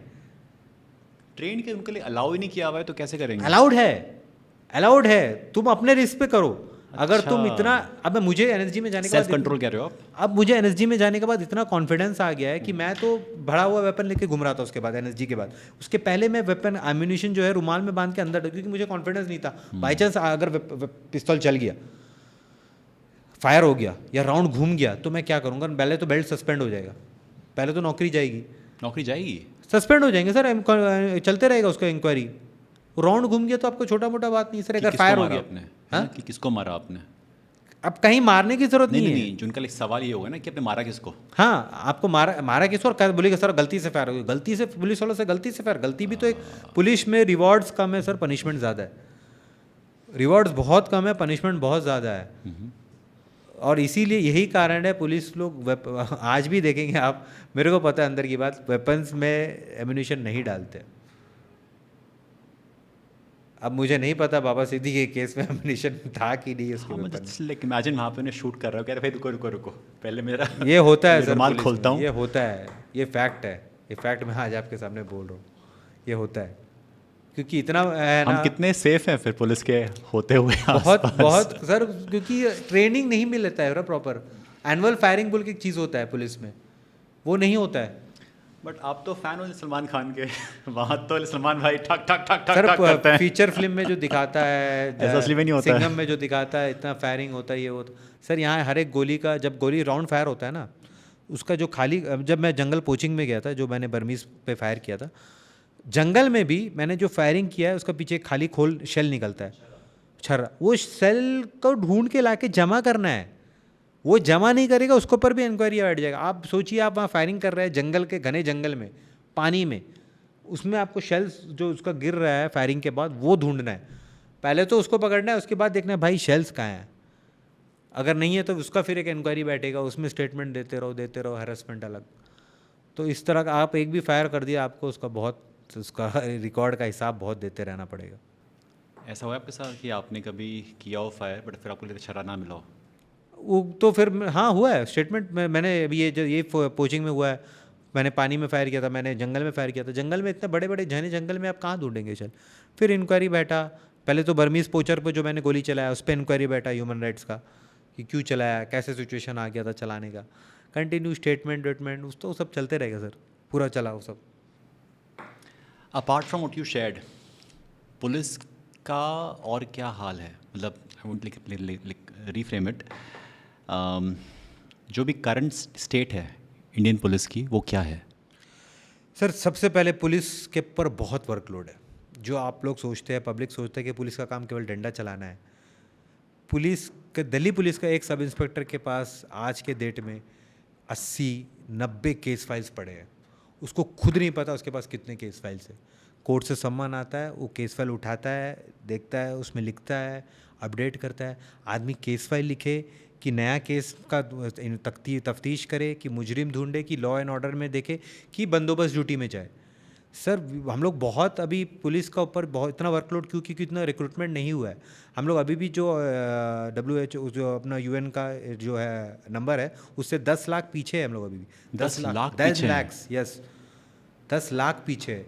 तब भी इतना जो साइबर क्राइम केसेस होता है, अभी तक साइबर क्राइम का 30 लाख केसेस दर्ज हुआ है 2020 से, और उसमें सॉल्व हुआ है केवल 300 उसमें, जिसमें अरेस्ट हुआ है। उसमें एक केस अंडमान का एक ही केस सॉल्व हुआ है जो कि मैंने किया था, जो अभी जिसमें आया हूँ मैं। तो ये रीज़न है यार, हमारे पास इतना वर्कलोड रहता है कि आदमी इन्वेस्टिगेशन के लिए आप फुल उसमें एक केस में मुझे इन्वेस्टिगेट करना है, ऐसा नहीं है। आदमी को पुलिस में हर किस्म का केस भी देखना है, लॉ और बंदोबस्त ड्यूटी में भी जाना है, मुजरिम भी ढूंढना है, चोरी हो गया चोरी का मुजरिम को भी ढूंढना है, मर्डर हो गया उसका, वो देखेंगे कि केस फाइल लिखेंगे। इतना वर्कलोड है सर पुलिस के ऊपर कि इसीलिए पुलिस जो बोल रहे हैं ना पुलिस अनफिट है, पुलिस अनफिट है, जो ये क्यों है? पुलिस आधा से ज़्यादा टाइम वहाँ तफ्तीश कर रही है, कोर्ट में घूम रही है या बंदोबस्त ड्यूटी में खड़ी है रोड में। पुलिस को टाइम ही कहाँ होता है फिटनेस के लिए? अगर उसमें से 2-4 जो को मैंने जैसे मिल गए तो मिल गए, जो थोड़ा बहुत भी थोड़ा टाइम निकाल के कुछ भी करके जो खाने का नॉलेज है जिसको वो करके फिट हो सके। इसलिए पुलिस सर इतना वर्कलोड है कि वो फिट भी नहीं हो पा रहे। यही रीज़न है, पुलिस के ऊपर बहुत वर्कलोड है और इसके वजह से जो है पुलिस को आदमी एक नेगेटिव रूप से देखती है और आर्मी को इतना प्यार करती है। अगर मैं बोलूँ सर, यही आर्मी अगर आ गए लॉ एंड ऑर्डर इन्वेस्टिगेशन करने, यही आर्मी अगर आपका चालान काट रही है, तो यही पब्लिक जो आज आर्मी को प्यार कर रही है ना, यही पब्लिक आर्मी को भी गाली देंगे, जैसा आज पुलिस को गाली देते हैं। क्यों? अगर मैं आपको नुकसान कर रहा हूँ, आप आते हैं मेरे पास थाने में कि सर मेरा जो है बगल वाला मेरे ज़मीन पे आके लैंड में घुस के बिल्डिंग बना दिया, तो आप बोलेंगे एज़ पर लॉ सर ये मेरा काम नहीं है, ये सिविल इन नेचर है, आप कोर्ट जाइए। तो वो आदमी आपसे नाराज़ हो जाएगा, बोलेगा ये पक्का दूसरा पार्टी से पैसा खा लिया, इसलिए ये हमारा मदद नहीं कर रहा है। आप आए, मेरा बेटी सर वो लड़के के साथ भाग गई, बेटी की उम्र कितना है? 20 साल। बालिक है, भाग सकती है, उसमें मैं क्या कर सकता हूँ? मैं कुछ नहीं कर सकता हूँ मैडम। पुलिस बोलेगी पक्का, क्या पुलिस है पक्का पैसा भाई, हम लॉ में चल रहे हैं तो भी इसीलिए पुलिस को जो है पब्लिक इतना हेट करती है, क्योंकि पुलिस किसी एक पार्टी को मदद करता है जो कि सही है और एक पार्टी को नुकसान करता है। अब चालान में आपका अगर 1000 रुपये 2000 रुपये का चालान काट रहा है, आप सीट बेल्ट नहीं पहने, तो आप तो गाली देख ही जाओगे ना। सारा सुबह सुबह निकला गाली देके जाओगे, आप मन में तो गाली दोगे। हम रोज़ चालान काटते हैं सर, कितना समय हमसे बहस होता है, लड़ाई होता है, तुम जानते हो मेरा बाप कौन है, पहला लाइन तो ये, हाँ तुम जानते हो मेरा बाप कौन है, मैं कौन हूँ तुम जानते हो, सबसे पहले तो यही होता है। तो इस तरह अगर आर्मी भी ये चीज़ करे ना सर, ये आर्मी को भी गाली देंगे। ये नेगेटिव इम्पैक्ट पुलिस ये क्योंकि इसलिए बोल पा रहा हूँ क्योंकि मैं भी ऐसा था, पुलिस में आने का पहले भी मेरा भी चालान होता तो मैं भी पुलिस को गाली दे के ही जाता था। तो इसलिए मैं अभी बाहर भी पुलिस में नहीं हूँ, पुलिस में था, तो मैं सब तरह का आपके सामने पर्सपेक्टिव प्रेजेंट कर सकता हूँ। आपके एक्सपीरियंस में सबसे बेस्ट पुलिस स्टेट कौन सी है? दिल्ली पुलिस अच्छा है सर, महाराष्ट्र पुलिस अच्छा है, सिक्किम की पुलिस बहुत अच्छी है।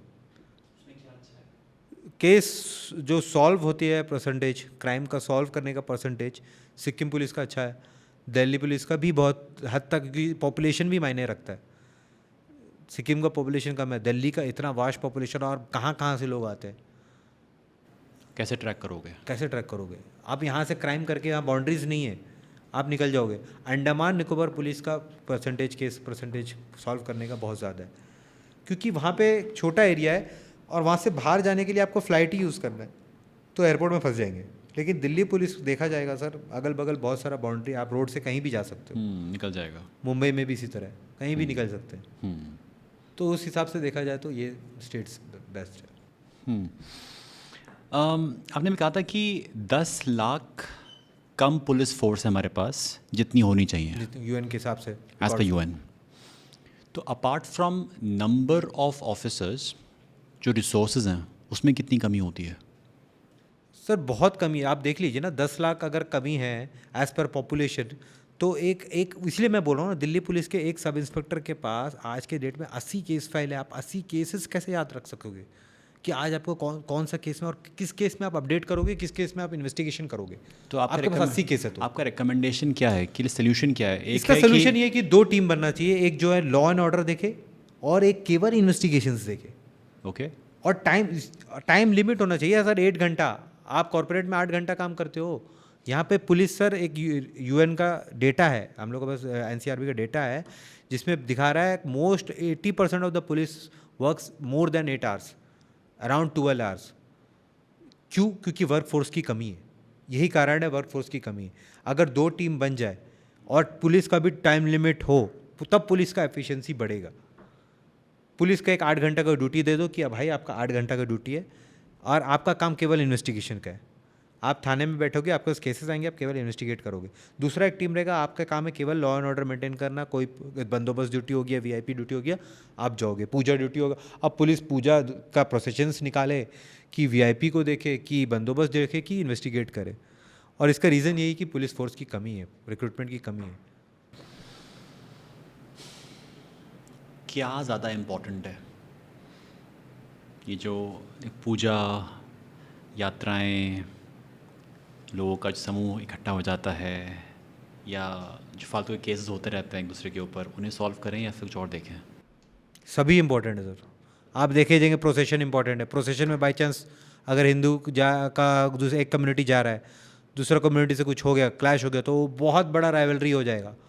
एक छोटा प्रोसेशन भी 20-30 के लोगों का प्रोसेशन भी एक मास इसमें बदल जाएगा, राइवलरी में बदल के एक मास एजिटेशन में बदल जाएगा, आपको पता भी नहीं चलेगा। एक छोटे से छोटा प्रोसेशन भी 20 जन का प्रोसेशन भी अगर जाता है, कोई कलश को लेके, कुछ भी लेके, उसमें भी हमें सिक्योरिटी देना पड़ता है, क्योंकि बाई चांस अगर कुछ हो गया तो वो सबको पूरा स्टेट जला सकता है।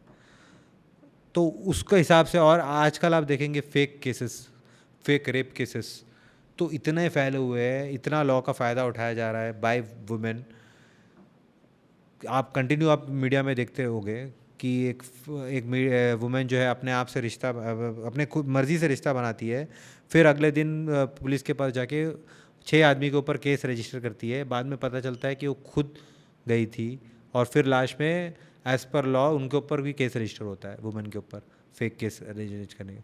इस तरह केसेस बहुत बढ़ गया है सर, फेक केसेस जो लॉ का लूप होल्स उठा के, फ़ायदा उठा के ये करता है। क्योंकि कानून ये बोलता है कि वुमेन अगर बोलती है उसके साथ रेप हुआ है तो आप एफआईआर काटोगे सबसे पहले, आपको और कुछ वेरीफाई नहीं करना है। अगर वुमेन आके बोलती है मेरे साथ छेड़छाड़ हुआ है, आप एफआईआर काटोगे ही काटोगे। आप एफआईआर काटने से अगर आप मना कर दिया तो आपका नौकरी जाएगा। क्योंकि ये लॉ बना है आईपीसी 1860 जो बना है, उसमें कोई मेजर अमेंडमेंट्स नहीं आया। उसमें यही बोलता है कि वुमेन बोलती है अगर उसके साथ हुआ है तो हुआ है। अब प्रूफ करना नहीं हुआ है, आपका एक्यूज के ऊपर है बर्डन ऑफ प्रूफ। आप प्रूफ करो कि ये वुमेन झूठ बोल रही है, आप उस समय में नहीं थे यहाँ पे।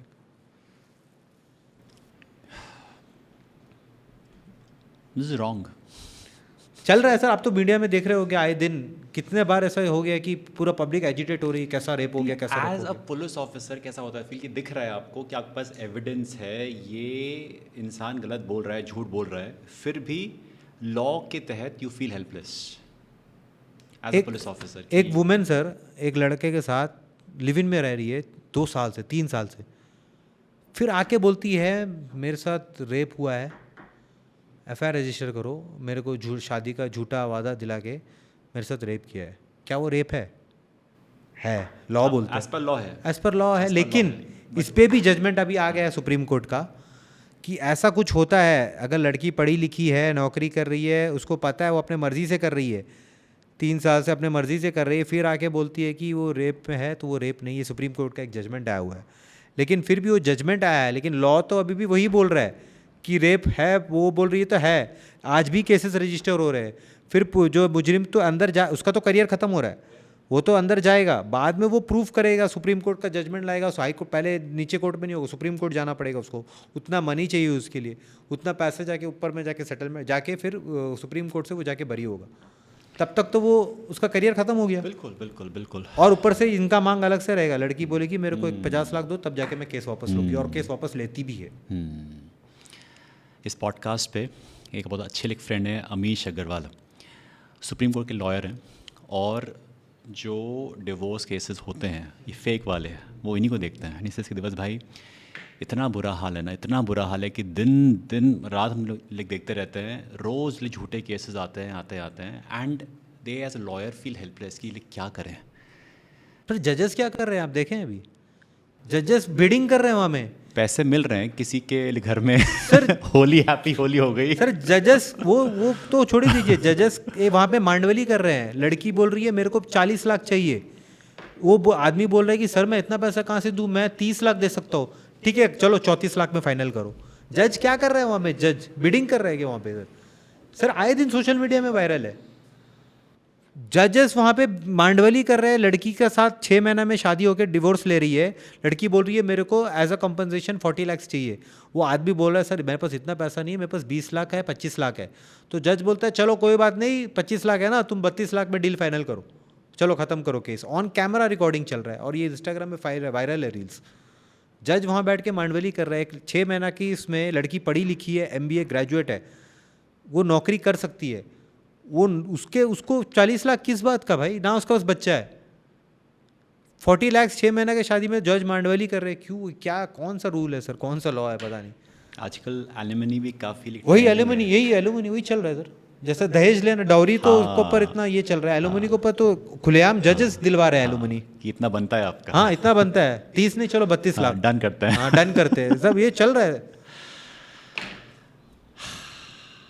अच्छा बताओ कि NSG और इंडियन आर्म्ड फोर्सेस को सरकार का पूरा इकोसिस्टम सपोर्ट मिलता है 100% मिलता है sir. In terms of allowance अच्छे खासे मिलते हैं सर, जो NSG और जो स्पेशल फोर्सेस है उनको अच्छा खासा अलाउंस मिलता है, लेकिन एज़ पर आप देखा जाएंगे अपना प्राइवेट सेक्टर के मुकाबले तो फिर भी कमी है। अभी 8 पे कमीशन आने वाला है तो पता चलेगा कितना मिलता है, लेकिन अच्छे खासे अलाउंस। बट जो आपका रिस्क अलाउंस है वो कितना मिलता है, कितना होता है? वो अलग अलग फोर्सेस का अलग अलग है सर। अभी क्या होती है range, just to get an idea? 12-15 हज़ार तो मिलते ही है सर, एक्स्ट्रा मिल जाता है रिस्क अलाउंस अलग अलग फोर्सेस। इसमें जो आपकी जान जाती है उसकी क्या की? सर देखिए अभी तो जैसा कीमत तो जान का तो कुछ है ही नहीं सर, वो तो आपको भी पता है। जान का अभी आपका जान चलेगा तो आपका फैमिली का क्या होगा, उसका तो कीमत आप नहीं लगा सकते, लेकिन फिर भी इंश्योरेंस पॉलिसीज़ वगैरह SBI का जो हमारा स्कीम है उसमें जो हमारा जो सैलरी SBI में जमा होता है, तो एज़ पर अगर ऑन ड्यूटी डेथ होता है तो 80 लाख तक मिलता है भाई गवर्नमेंट SBI का। तो वो सब पॉलिसीज़ पहले से ही उनके पास, हमारे पास, पुलिस वालों के पास, सबके पास रहता है। ऑन ड्यूटी अगर डेथ होता है तो SBI तुरंत वो अमाउंट रिलीज़ करती है। But what is risk allowance actually? वो तो हर महीना मिलता है सर आपको, अगर आप हाई, होता क्या है? वही अलाउंसेस है, अगर आप कोई हाई थ्रेट एरिया में हैं, हार्ड एरिया अलाउंस है हमारे, जैसे हमारे पुलिस में HA हार्ड एरिया अलाउंस, तो जो नॉर्मल एरिया में आपको कम मिलता है, अगर आप हार्ड एरिया में जाओगे तो आपको 10,000 रुपये 12,000 रुपये ज़्यादा मिलेगा। जैसे जम्मू कश्मीर हो गया। अच्छा। अब अंडमान में, निकोबार में भी बहुत सारा ऐसा एरिया आइलैंड्स है जिसको hard area, Nicobar group of islands हो गया, वो हार्ड एरिया अलाउंस में आता है, तो वहाँ पे हार्ड एरिया का अलग से पैसा मिलता है। और क्या मिलता है अलाउंसेस में? HRA मिलता है, अगर आप क्वार्टर नहीं लेते तो आपको HRA मिलता है, राशन अलाउंस मिलता है, इस तरह कुछ कुछ थोड़ा बहुत छोटा मोटा अलाउंस मिलता है, यूनिफॉर्म अलाउंस मिलता है।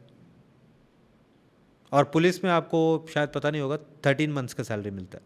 ऐसा क्या? हाँ 1 महीना ज़्यादा, क्योंकि पुलिस में सैटरडे संडे नहीं होता, सैटरडे संडे पुलिस वाले को छुट्टी नहीं होता है। नहीं होता है कोई छुट्टी पुलिस का कोई ऑफ नहीं होता सर, सैटरडे संडे भी हर रोज़ ऑन ड्यूटी है, हर रोज़ ऑन ड्यूटी है, इसलिए 13 मंथ्स का सैलरी मिलता है पुलिस को। और सिक लीव? सिक लीव और वो सब तो नॉर्मली जितना CL रहता है 15 दिन, EL रहता है, वो सब तो नॉर्मली रहता है, लेकिन सैटरडे संडे नहीं रहता है पुलिस को। होली हो, दिवाली हो, पुलिस वाले ऑलवेज ऑन ड्यूटी है। ओवर टाइम तो फिर एक्स्ट्रा बर्डन है, वही तो मैं आपको बताया सर, जो पुलिस लोड होने के कारण पुलिस, हाँ मैक्सिमम ओवर बर्डन है पुलिस, खासकर above ASI and sub inspectors, they are over burden. It's unfortunate कि हम लोग कई बार सिर्फ आर्मी को बहुत इज्जत देते हैं और जो पुलिस है उसको इज्जत नहीं देते हैं। इस पॉडकास्ट पे DGP आए थे उत्तराखंड के, एंड एक जो ex-DGP थे वो आए थे, and even he share the same thing कि बस तुम्हें लगता है ऐसा कि अरे पुलिस ये नहीं कर रही है, वो नहीं कर रही है, और हमसे पूछो कि हम लोग कितना कुछ करते हैं बट फिर भी उस एफर्ट की कीमत नहीं होती है, क्योंकि we are in the direct contact of exactly वही मैं बोला। वो बंदा वहाँ बैठा हुआ है तो उसके लिए तुम करते हो लाइक सलाम मारना है, बट हमें अरे हट पुलिस वाले ऐसे बोला जाता है, क्योंकि हम नुकसान करते हैं ना उनका। एट द एंड आप कोई एक दोनों पार्टी को संतुष्ट नहीं कर सकते। आप अगर यही है, वही मैं बोला ना आपको, यही आर्मी अगर पब्लिक से कांटेक्ट करेगी, पब्लिक का अगर लॉ एंड ऑर्डर मेंटेन करेगी, तो उनको भी वही मिलेगा जो हमें मिल रहा है अभी, जो इज्जत। हाँ मैं बोलता हूँ कुछ होते हैं अभी आर्मी में भी उस तरह बहुत सारे के होते हैं, कुछ पुलिस वाले भी ऐसे हैं, कुछ डिफेंस वाले भी ऐसे होते हैं जो जिनका बिहेवियर टू द पब्लिक ठीक नहीं होता है, लेकिन उसके वजह से पूरे उसको तो नहीं ब्लेम कर इसको सकते। बताओ, एब्सोल्युटली एब्सोल्युटली। ये बताओ कि जो खबरी सिस्टम है उसकी रियलिटी क्या है? ऐसे लोग कहाँ मिलते हैं? उन्हें क्या पैसा मिलता है या फिर वो डर की वजह से आप लोगों की हेल्प करते हैं? एंड उनकी सेफ्टी का क्या होता है? तो सर इसमें दोनों पार्ट सही है आपका। एक तो डर भी इन्वॉल्व रहता है, छोटा मोटा क्राइम कर लिया, चलो उसको हम नज़रअंदाज कर दिए, चलो इस बार तेरे को छोड़ता है, लेकिन तुम मेरे को बताएगा कि ये बड़ा क्राइम का ये जो मुजरिम है ये कहाँ पे है, ये कब आता है। अगर नहीं बताया मैं तेरे को इस केस में उठा लूँगा। ये एक होता है। दूसरे पैसे देते हैं किसी को, अगर कोई इन्फॉर्मेशन पता है, मुझे पता है इसको पता है, तो मैं उसको बुला के कुछ मॉनेटरी बेनिफिट्स भी देता हूँ। तब जाके सोर्सेस इन्फॉर्मर का जो मेन, उनका वजह से पुलिस का काम बहुत आसान होता है। तो अगर वो नहीं होते तो हम बहुत सारे केसेस में पीछे रह जाएंगे। तो मेन अगर एक अच्छा पुलिस वाला वही होता है जो एक फ़ोटो आने पर उसका ना वो अपने खबरी के एक नेटवर्क में शेयर करता है और तुरंत विद इन मिनट्स उसका इन्फॉर्मेशन आ जाता है। इस तरह बहुत बार हुआ है मेरे साथ। एक कोई भी पॉक्सो केस हो गया, रेप केस हुआ, मुजरिम आया, जैसी फ़ोटो आया मैं अपने खबरी को भेजता हूँ, विद इन 5 मिनट्स मेरे को उसका लोकेशन पता चल जाता है कहाँ पे, सर इसको अभी देखा यहाँ पे। तो ये जो खबरी हैं इनका बैकग्राउंड क्या रहता है? ये कोई हैबिट, छोटा मोटा ऑफेंडर्स रहते हैं मैक्सिमम ये कोई पिटी केसेस में ऑफेंडर्स लगते, लाइक एक्साइज एक्ट में हो गया, दारू हो गया, छोटे मोटे क्राइम में पी के हल्ला गुल्ला करना, उस तरह ये सब मैक्सिमम छोटे मोटे ऑफेंडर्स रहते हैं। या तो फिर कोई रिस्पेक्टेबल सोसाइटी का सिटीजन्स भी रहते हैं, सीनियर सिटीजन्स भी रहते हैं। जो सीनियर सिटीज़न रहता है सोसाइटी का, हम उनसे भी कांटेक्ट रखते हैं, उनका मीटिंग होता है, तो वो लोग भी बहुत बार हमें अहम इंफॉर्मेशन देते हैं। फिशरमैन हो गया, फिशरमैन जो ऑन सी रहता है, सी स्मगलिंग होता है, वो लोग भी हमें बहुत बार इंफॉर्मेशन देते हैं कि सर एक दूसरा टाइप का बोट यहाँ देखा गया है, इतना आदमी लोग है, कुछ गड़बड़ लग रहा है। बहुत बार हम लोग गए हैं, रेड मारे हैं, उसमें बहुत कुछ मिला है। आपने अभी तक अपने करियर में ऐसे कौन कौन से एरियाज़ देखे जो कि बहुत स्कैरी थे, कि वहाँ पे मतलब जान का जोखिम बहुत ज़्यादा था?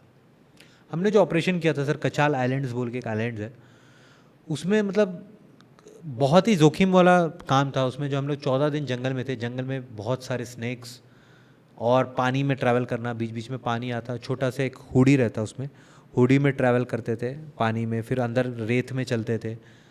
तो उसमें बहुत बार जान का खतरा भी था। वो हुडी पलटी भी हुआ, मतलब बारिश के मौसम में पलट गया था, तो पानी में गिर गए थे मुजरिम के साथ। मुजरिम को पकड़ा, वेपन पकड़ा और फिर मुजरिम को पकड़ा। उसमें जान जाने का जोखिम बहुत ज़्यादा था। तो ये ऑपरेशन जो हमने किया था 14 दिन जंगल में, it was very tough in police life, I am telling you. कभी सांप खाए हैं? नहीं, सांप खाया नहीं है, लेकिन मारा बहुत है। जब ये जंगल में हम लोग गए थे तो तब, क्योंकि हमारे जो है पानी का एरिया रहता सर, तो वहाँ मछली आराम से मिल जाता। तो खाने को कुछ नहीं भी मिलने से ना मछली मिल जाता, क्योंकि हमारा एरिया हर तरफ से पानी है। आप कहीं से भी जंगल से बाहर निकलोगे वहाँ पे पानी मिल जाएगा, समुंदर मिल जाएगा आपको। और फिशिंग, अगर हमारे साथ जो लड़के रहते हैं उनको फिशिंग आता है, तो फिशिंग करके फिशेस खा लेते हैं। क्योंकि ऐसा लोग सोचते हैं कि जो कमांडोज हैं वो सांप भी मार के खा सकते नहीं खाते हैं सर। तो कमांडोज जो स्पेशल फोर्सेस जो ऑपरेशन में जाते हैं, उनको ट्रेनिंग भी उसी तरह मिलता है कि अगर आपको कुछ ना मिले और आपको सांप मिल गया तो सांप को भी पकड़ के पका के खाना है। अगर पकाने का टाइम नहीं है तो हमें ज़िंदा रहने के लिए उसको खाना है। मैक्सिमम अगर हमारे पास तो माचिस तो रहते ही है, लकड़ी तो मिल ही जाता है, उसको जला के ग्रिल करके ऐसे खाते भी है, लेकिन वो स्पेशल फोर्सेस में खाते हैं। उन 14 डेज़ में जब वहाँ पे थे आप, आती याद फैमिली की कि परिवार में क्या होगा, कैसा होगा, या फिर उस समय सिर्फ मिशन पे ध्यान देता है? सर उस समय आप इतना थक जाते हो ना इतना थक जाते हो आप जंगल में चल चल के, कोई याद नहीं आता आपको, बस पानी याद आता है, क्योंकि आपको इतना प्यास लगता है, आपके पास पानी भी आप कैरी नहीं कर सकते। अच्छा। जो डाब वगैरह जो पेड़ के रहता है उसको तोड़ के हम लोग पीते हैं, वो भी नारियल बन जाता है, नीचे नारियल का वो पीते हैं। और पानी जो रहता है जो बारिश का, उसको छान के पीते हैं। तो उस समय हम लोग और जब रात को जब सोते हैं कम से कम 1-2 घंटा 3 घंटा, तो उसमें कुछ याद नहीं आता सर, जो गिरते हैं और उसमें मच्छर उच्छर कुछ का याद नहीं आता, सब उसी में सोते हैं। एट टाइम्स आई फील कि हम लोग कितने प्रिविलेज्ड हैं कि हम लोग वो लाइफ जो आप लोग जीते हैं हमारे लिए, कि हम लोग सेफ रह पाएँ। एंड हम तब भी कहते हैं यार ये कुछ काम नहीं करते, कुछ काम नहीं करते कोरोना वो रहता है आसान है ना हमारे लिए। वो रहता है सब, जो बैठ के वो वहाँ से आके और बोल दिया ना I am on the other side of the table, so मुझे पता है। Get to see it. ऐसा कभी हुआ है कि आप किसी मिशन पे हो, जिसको पकड़ना था, पकड़ लिया, मारना चाहिए उसको, बट आती है खबर कि शुभम इन्हें छोड़ दो, ऑर्डर्स आए हैं किसी साहब के कि ये जाने दो? नहीं, मेरे से तो ऐसा नहीं हुआ, और मेरे साथ होने से भी मैं सुनता नहीं हूँ सर। मार देते? नहीं, मारने का तो ऐसा पुलिस में ऐसा हम लोग कभी किसी को ज़्यादा, अंडमान में स्पेशली इतना बट कभी। वो अर्थ होते हुए ना कि मतलब इसको मैं मार दूँ। सर ये तो वही था ना, हम लोग जो बर्मीज पकड़े थे 15 दिन, जो हम लोग इतना मेहनत करके जो 15 बर्मीज पकड़े थे, इतना दिन हम लोग को तकलीफ दिया। जब उनको पकड़े हम लोग सोचे थे बहुत मारेंगे उनको, जब पकड़े गए थे तो बहुत मारेंगे सोचे थे, लेकिन जब उनको पकड़े ना, 17-18 साल के बच्चे, लड़के 16 साल के बच्चे, इतने पतले पतले, बदन में मांस है ही नहीं, इतने पतले पतले, बहुत गरीब। उस लोग आए थे बर्मा से, अगर उस लोग ये करके निकल जाते अपना स्मगलिंग करके सीखू कुमर लेके निकल जाते तो उनका परिवार 6 महीना तक बैठ के खा सकता है। उनको यही इसीलिए वो रिस्क लेके आते हैं हमें। और फिर जब उनको हमें पता चला, उसमें से हिंदी बोल रहे थे, बर्मीज़ हिंदी बोल रहे हैं, और वो पहले भी आके गए हैं इंडिया, पकड़े नहीं गए। अगर वो बिना पकड़े चले जाते तो उनका फैमिली 6 महीना खा ले। इसलिए उसको ये सब सुनने के बाद और उनका हालत देखने के बाद सर बहुत कमज़ोर, और उनको खाना दिया तो सर मेरे से 4 गुना ज़्यादा खाना खाया उस लोग, इतना चावल ऐसे ही खा गए। इतना दिन से उस लोग भूखे थे, और 14 दिन से हम लोग चेस कर रहे हैं उस लोगों को, वो भी अंदर जंगल में सर्वाइव कर रहे हैं 14 दिन बिना खाना के। उनको भी बहुत स्टैमिना है उनका पास भी, पेड़ में चढ़ जाते। हम लोग 4 बार गुजरे वही जगह से, नहीं दिखे, उस लोग पेड़ के ऊपर बैठे छुप के। उन लोग बहुत फुर्तीले रहते हैं बर्मीज़ पोचर्स, और बहुत ही उनके पास वेपन्स भी रहता है। हम लोग वहीं से गुजर रहे हैं, हम लोग को नहीं दिख रहा है, पेड़ में छुप के बैठे हैं। माइंडसेट, माइंडसेट, फियर कुछ होता है आपकी लाइफ में एज अ वर्ड, करता एग्जिस्ट? फियर था सर मेरा, कमांडो बनो ट्रेनिंग में जाने का पहले मेरा पास बहुत कुछ फियर था। अभी मैं किसी चीज़ से नहीं डरता हूँ, मेरे को बस वही एक माइंडसेट जो ट्रेनिंग में बनाया है। ये 2 ट्रेनिंग जो मैंने लिया है, MHA का, NSG और ये ITBP कमांडो, इसके बाद जो मेरा पूरा माइंडसेट चेंज हो गया। मैंने पुलिस फोर्स उसके बाद आने के ट्रेनिंग्स करने के बाद ही फिर मैंने पुलिस फोर्स भी छोड़ दिया। अब मैं कॉर्पोरेट में हूँ मैं, और इसमें आगे बढ़ने के लिए मैं कंफर्ट लेवल में नहीं जाना चाहता हूँ। एक बार गवर्नमेंट नौकरी मिल गया तो लोग सोचते हैं चलो कंफर्ट 30 तारीख को आ गया, सैलरी आ रहा है, काफ़ी है। वो कंफर्ट लेवल मेरे को छोड़ना था, वो मैंने छोड़ा। और फिर एक माइंडसेट बदला मैंने कि मुझे कुछ और करना है अपने लिए, कुछ और बनना है मुझे, कुछ और आगे करना है इसके। तो इसलिए मैंने वो फोर्स छोड़ा और आगे, और अभी मैं 1 साल हुआ है मैं प्रोग्रेस कर रहा हूँ। बहुत ही कम लोग मुझे मिले ऐसे लाइफ में जिनका माइंडसेट इतना इतना स्ट्रॉन्ग हो।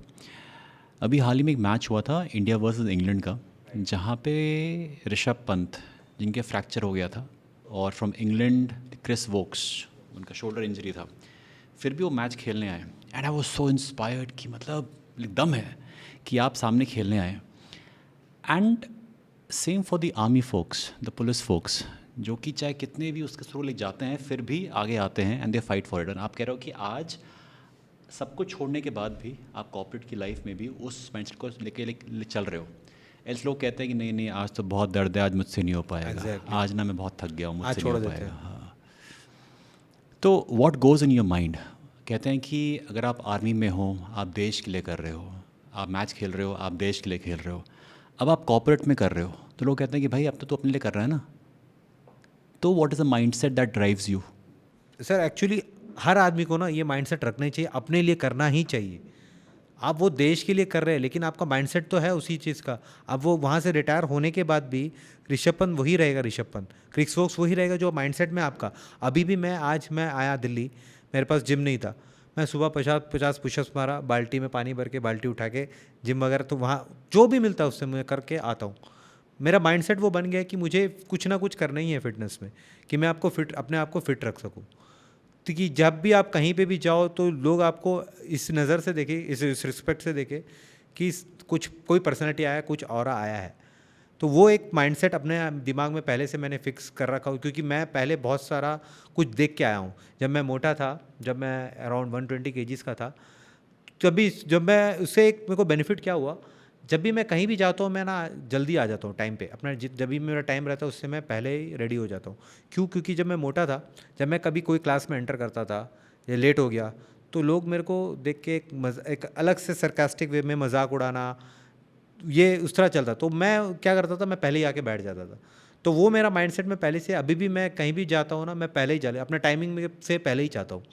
जो मेरा टाइमिंग है, तो वो माइंडसेट मेरा उसमें तब से बैठा है कि मेरे को जो है टाइम में रहना है, तो वो माइंडसेट वहाँ से बैठ गया। वो सब आपका माइंडसेट का खेल है।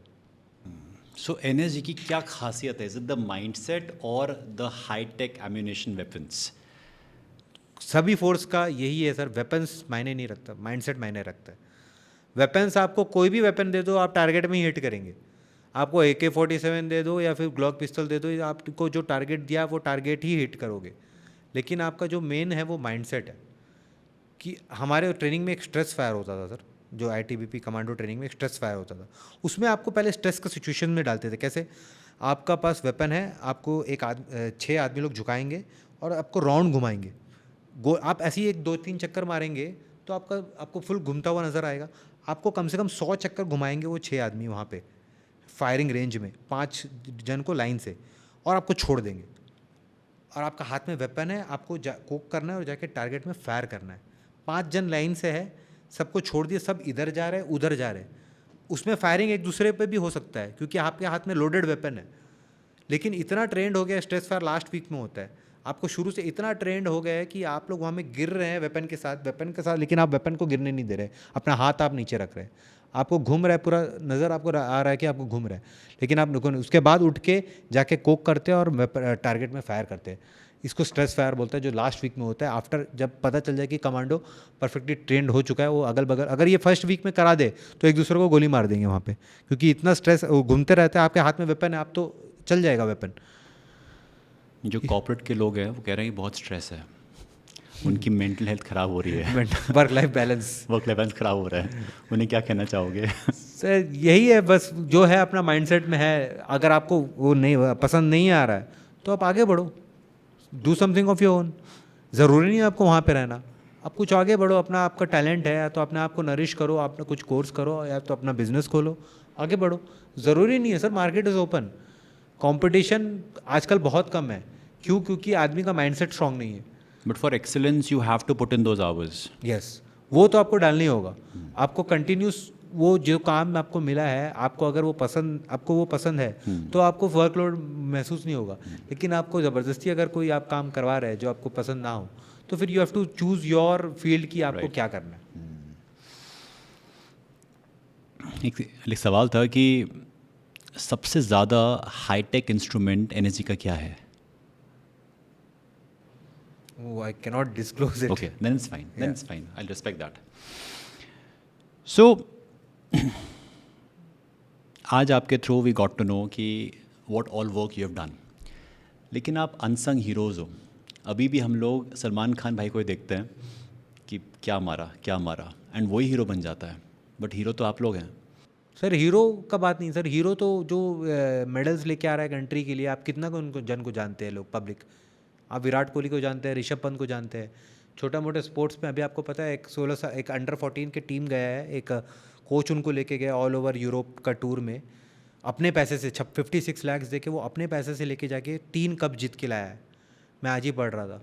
इंडिया से एक इंडिया का यंग टीम 14 अंडर 14 के क्लब का टीम को लेके गया, वहाँ का बड़े बड़े क्लब्स के टीम से जीता है। वाओ। अर्जेंटीना और छोटे मोटे 14-0 अर्जेंटीना का टीम सबको 14-0 से हराया, वहाँ के क्लब्स की टीम को हरा के 3 कप जिता के लाया।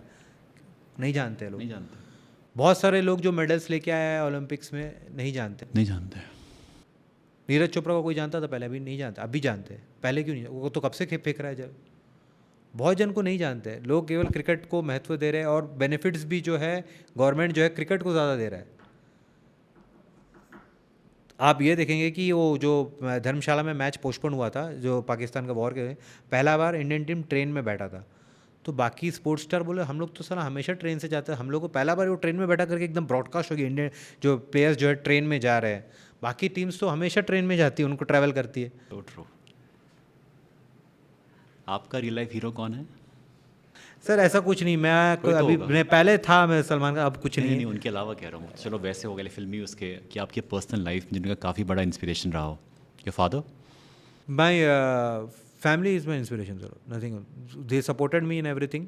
जब मैं ये गवर्नमेंट जॉब छोड़ भी रहा था तो भी दे सपोर्टेड मी कि तुमको जो मन है वो करो, we are with you, no problem.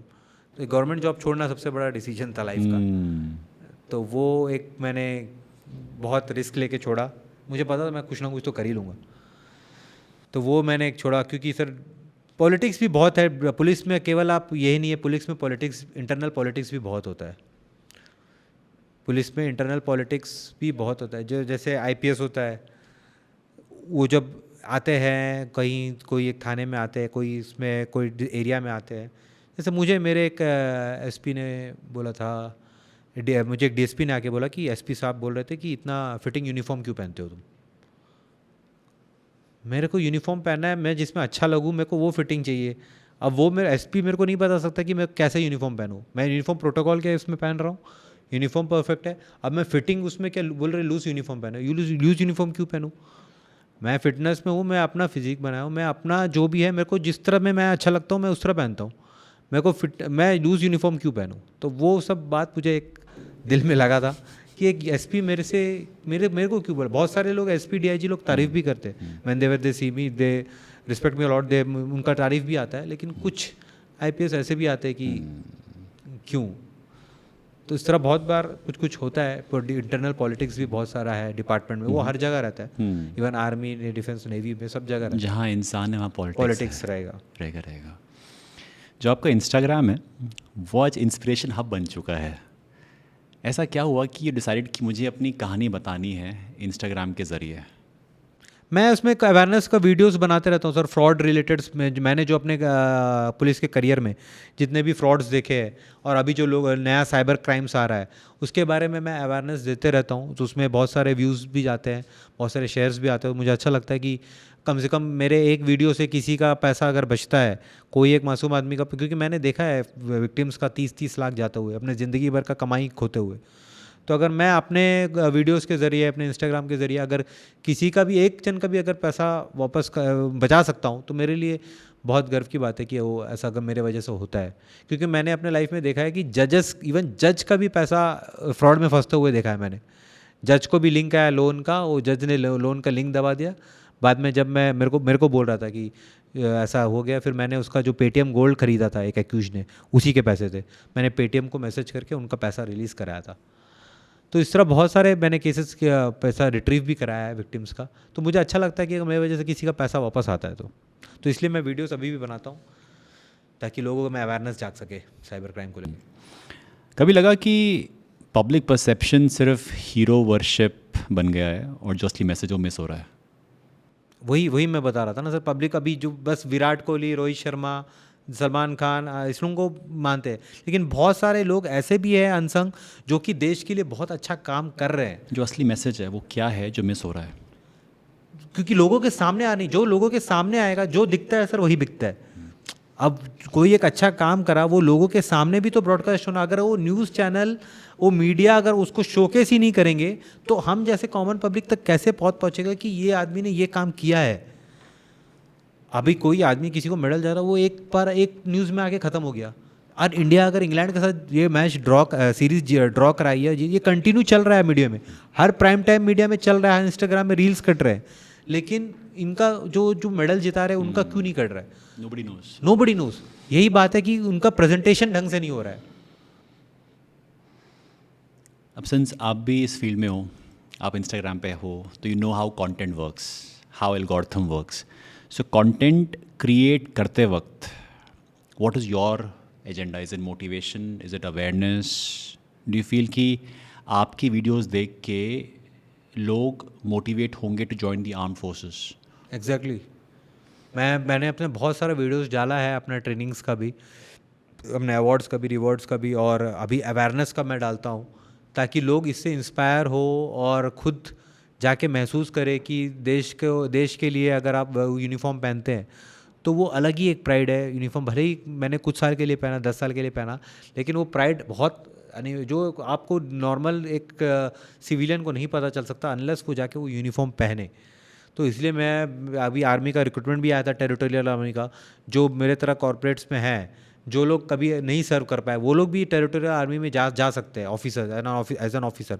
वो वीडियोस भी मैं बना के डालता हूँ। इस तरह कुछ भी रिक्रूटमेंट का आता है वो भी मैं वीडियोस बना के डालता हूँ कि लोग को अवेयरनेस आ सके और उसमें वो फॉर्म फिल करके जाके देख सके कि क्या होता है, वो सेलेक्ट भी हो पाते हैं कि नहीं, उनको उनका लेवल भी पता चल जाएगा कि वो किस लेवल पे है। फिर वहाँ से और मेहनत करके उससे और मेहनत को डबल करके और फिर भी जा सकते हैं वहाँ पे। अभी भी आप अगर 40 उम्र के हो, 45 उम्र से, तब भी आप आर्मी में जा सकते हैं। टेरिटोरियल आर्मी बोल के एक शाखा है, अभी थोड़े दिन पहले उनका रिक्रूटमेंट का निकला था। तो जो लोग नहीं जा सके, जो लोग कॉर्पोरेट में फंस गए, चलो उस समय फेवरेबल सिचुएशन नहीं था, वो अब जा सकते हैं। वो हर साल निकलता है टेरिटोरियल आर्मी का, 45 उम्र तक एज है, आप जा सकते हैं। आपको लेफ्टिनेंट का पोस्ट मिलेगा, फर्स्ट पोस्टिंग। आपको 2 महीना सर्व करना होगा साल में, और क्या करना सारे होगा? बेनिफिट्स है आपको, जो लेफ्टिनेंट का सैलरी है वो सब मिलेगा आपको। और करना क्या होगा? आपको जैसा कुछ भी होगा आपको यूज़ किया जाएगा। ये आपको टेरिटोरियल आर्मी में कहीं भी यूज़ कर सकते हैं। आपको पहले बेस में भी रख सकते हैं। आपको अगर वहाँ पे ज़रूरत पड़ने पे, जैसे इंडिया का पाकिस्तान का वॉर शुरू हो गया था, तब आपको मौका पड़ने पर वहाँ भी बॉर्डर में आपको सर्व किस्म का ट्रेनिंग दिया जाएगा। आपको वेपन्स वगैरह सब ट्रेनिंग दिया जाएगा। तो जैसे क्लरिकल वर्क में भी यूज़ हो सकता है आपका, और आपको बॉर्डर में भी भेज सकते हैं। टेरिटोरियल आर्मी उसी के लिए होता है, जब देश को ज़रूरत पड़े तो वो लोग उसका इस्तेमाल कर सके। सिंगापुर में अब जैसा देखिए सर, हर जगह सिंगापुर में हर एक बच्चे को मैंडेटरी है वो ट्रेनिंग करना। एक ट्रेनिंग होता है, फिजिकल ट्रेनिंग, पुलिस का जो एक ट्रेनिंग रहता है, कोरिया में भी है। कोरिया में भी है। ये बहुत सारे देश में मैंडेटरी है, आप वो ट्रेनिंग करना ही है, ताकि देश को जब ज़रूरत पड़े तो they can use you because you are trained. तो ये एक है। बात करते हैं ब्यूरोक्रेसी की। सो सिस्टम डिले करता है या असिस्ट करता है रियल ऑपरेशन में? सर देखिए, परमिशन लेने में बहुत टाइम जाता है। परमिशंस, प्रोटोकॉल्स बहुत डिले करता है, बहुत टाइम जाता है, लेकिन वो एक प्रोटोकॉल्स का पार्ट भी है जो शुरू से फॉलो होते जा रहा है। लेकिन बहुत सारे सिचुएशंस में ऐसा भी होता है कि हमें रियल टाइम जो डिसीजन लेना पड़ता है। जैसे आप वीआईपी के साथ जा रहे हैं, तब आप किसी से परमिशन की ज़रूरत नहीं पड़ेगी कि सामने से थ्रेट था, मैं निकाल के फायर कर दिया। मेरे को लगा वो वीआईपी को मारने वाला है, उसके पास वेपन भी था, मैं निकाला वेपन अपना, फायर कर दिया। तब आपको या किसी का परमिशन का वेट, ब्यूरोक्रेसी का परमिशन का वेट करने की ज़रूरत नहीं। लेकिन पुलिस में बहुत बार ऐसा होता है कि आपको घेर लिया जाए, पब्लिक द्वारा घेर लिया जाए, आपको मारने वाले हैं, लेकिन आप तब भी आप नहीं कर सकते। आपको परमिशन लेना पड़ेगा पहले सुपीरियर ऑफिसर, सर ऐसा ऐसा सिचुएशन है, मैं क्या करूं, मैं आपको ऑर्डर दीजिए, मैं लाठीचार्ज करना चाहता हूं। उसके लिए फिर एसडीएम आना पड़ेगा, एसडीएम को साइड पे आना पड़ेगा, एसडीएम हमें रिटर्न परमिशन साइन करेगा, तब जाके आप लाठीचार्ज होगा। तब तक तो हमारे ऊपर चढ़ जाएंगे। इस तरह बहुत सारा सिचुएशंस होता है पुलिस में कि आपको ब्यूरो इसके चक्कर में, आपको बहुत सारा परमिशंस के चक्कर में वेट करना पड़ता है। ऐसा कभी हुआ कि मीडिया ने या किसी पॉलिटिशियन ने आपके काम को मैनिपुलेट किया हो? बहुत बार हुआ सर। जैसे जैसे नॉर्मल एक चलान के समय ही कोई पॉलिटिशियन को चलान मार दिया था, तो फिर वो हल्ला गुल्ला करने लग गया, ये वो करने लग गया, थाना आ गया। थाना में फिर कुछ हुआ, थाना में मेरे यूनिफॉर्म के ऊपर मुझे धक्का दिया। फिर मैंने जो कार्रवाई करना है मैंने किया आउट ऑफ द कैमरा। फिर उसने जाके कंप्लेंट किया, कंप्लेंट करने पर कुछ हुआ नहीं क्योंकि मेडिकल करा दिया था मैंने। उस तरह मीडिया, अपना पॉलिटिशियंस बहुत बार अपना रौब दिखाने का कोशिश करते हैं, अपने सपोर्टर्स लेके आ जाते हैं, मेनली अपने सपोर्टर्स के थ्रू एजिटेट करते हैं, थाना घेर लेते हैं कि ऐसा कैसे मेरे इसको हाथ लगा दिया, ये लगा दिया। तो सब अपना अपना तरीक़ा से हैंडल करना होता है सर, ऑन रिकॉर्ड कुछ नहीं दिखना चाहिए। ये पॉलिटिशियंस को बहुत बार मैंने तरीके से हैंडल किया है। You are a brave man. बहुत ही कम लोग मुझे मिले हैं जो ओपनली बोल सकें कि हाँ मैंने ये किया है और सही सही किया है सर, बस वही है, बस एविडेंस नहीं छोड़ना चाहिए अपने पीछे। सही सीखें। हेल्प अंडरस्टैंड कि एनएसजी के बारे में एक ऐसा मिसकंसेप्शन जो हर बार रिपीट होता है। रिगार्डिंग एनएसजी का एक ऐसा मिसकंसेप्शन जो बार बार रिपीट होता है, लोग बारे में बात करते रहते हैं। एनएसजी के बारे में आप जब भी सुनेंगे अच्छा ही सुनेंगे। एनएसजी हाईजैक ऑपरेशंस में मदद करती है, एनएसजी क्लोज प्रोटेक्शन में मदद करती है, एनएसजी कोई हाईजैकिंग सिचुएशन जैसे कोई भी गोल्डन टेम्पल हो गया, कुछ भी हो गया, उसमें मदद करती है। ताज हो गया, ताज रेस्क्यू में मदद करती है। एनएसजी के बारे में आप पब्लिक से हमेशा अच्छा ही सुनेंगे, क्योंकि जब भी कोई लोकल पुलिस जहाँ काम नहीं कर पाती हाईजैकिंग सिचुएशन के लिए, local police is not trend, but NSG branch को हर सिचुएशन के लिए ट्रेन किया जाता है। हाईजैकिंग का अलग से ट्रेनिंग होता है, अपना प्लेन हाईजैकिंग का अलग से ट्रेनिंग होता है। हाउस क्लियरिंग ड्रिल, ये अलग एक ड्रिल है। हाउस में अगर कोई हॉस्टेज बना लिया, वो हाउस को किस तरीके से अंदर घुसना है, अंदर घुसने का भी तरीका होता है। अगर आप इस तरह पोजीशन करते हैं, आप पहले आप दिखाएंगे इस तरह घुसना है, मतलब क्रिस क्रॉस, एक आदमी राइट से घुसेगा, एक आदमी लेफ्ट से घुसेगा, अपने आप पूरा हाउस को कवर करेगा। ऐसा दिखा दिया बोलने से बटन हुक, आप बटन हुक, आप दोनों ऐसा सीधे घुसेंगे और पूरा कवर करते हुए राइट में अपना टर्न होंगे। तो उस तरह पूरा अलग अलग फॉर्मेशन से अंदर घुसने का हाउस क्लियरिंग ड्रिल बोलते हैं इसको। अगर हॉस्टेज सिचुएशन बना दिया गया है तो उसमें ऐसा किया। अगर आप कोई एक हॉस्टेज को, कोई हॉस्टेज बना लिया टेररिस्ट ने और ऐसा पकड़ा है, केवल हॉस्टेज का मुंह सामने और वो टेररिस्ट पीछे है, तो हमें इतना ट्रेनिंग दिया गया है कि हम लोग केवल इतना पोर्ट देखेंगे, देख कर भी उसको यहाँ पे गोली मारेंगे। इतना हम लोग को ट्रेनिंग दिया गया है। फिर क्योंकि हम लोग जो एनएसजी ट्रेनिंग है ना, उसमें 2 सेकंड में 3 राउंड फायर करना है विथ ग्लॉक पिस्टल, यहाँ से निकाल के लोड करके 2 सेकंड में 3 राउंड फायर करना है। तो आप सोचो कितना टाइम लगेगा। मैं यहाँ से पिस्तौल से रिलीज़ करता हूँ, कोक करता हूँ, फिर मारता हूँ 3 राउंड, आपको कितना टाइम लगेगा? शुरू में हम लोगों को लगा इम्पॉसिबल है 2 सेकंड में 3 राउंड फायर करना ग्लॉक पिस्तल हॉलिस्टर से निकाल के, लेकिन हमें इतना ड्राई प्रैक्टिस, दिन में कम से कम 300-400 बार केवल ये पोजीशन ट्राई कराते हैं बिना वेपन के। बस ये 300 बार आप इतना ट्राई करेंगे ना, आपका नॉर्मली वेपन इतने ही उठेगा और आपको आँख भी बंद करने की ज़रूरत नहीं है। आप बिना आँख बंद करे ओपन आइज फायर करेंगे, विदाउट आइज क्लोज आप फायर करेंगे, आप निशाने में मारेंगे सामने वाले के बीच के आइज में। इतना हम लोगों को 300 बार 400 बार देखते हैं हम लोग कि कैसे मारा होगा, तो यहाँ से मारा होगा। हाँ, वो 400 बार ट्रेनिंग करते हैं सर हम लोग ड्राई प्रैक्टिस में, तब जाके वो हाथ हम लोग का इतना ही उठेगा। अब अंधेरा में भी होने तो हम लोग का हाथ इतनी उठेगा, क्योंकि हम लोग को पता है हम लोग को यहीं फायर करना है, हमारे सामने विक्टिम है और उसको बचाना है और सामने यहाँ फायर करना है। यू आर 34, यस, है ना। जो स्पेशल फोर्सेस के ऑफिसर्स हैं वो मोस्टली आराम से रिटायर होते हैं, बट जो एनएसजी के ऑफिसर्स हैं दे रिटायर अर्ली। ऐसा क्यों? सर एनएसजी का जो डेपुटेशन केवल 3 साल के लिए रहता है, उसके बाद वापस बैक टू पैरेंट यूनिट जाते हैं। सर एनएसजी में जब तक है एक्सपीरियंस अच्छा है, एक्सपोजर अच्छा है, लेकिन पैरेंट यूनिट में जाने के बाद फिर वही पोस्ट जैसा जो नॉर्मली जो एनएसजी में ऑफिसर्स आते हैं सीआईएसएफ से, सीआरपीएफ से, अभी भी मेरे से लोग कांटेक्ट कर रहे हैं, सर मेरा अगला साल एनएसजी का ख़त्म हो रहा है टेन्योर, कुछ आइडिया दीजिए कहाँ जाऊँ।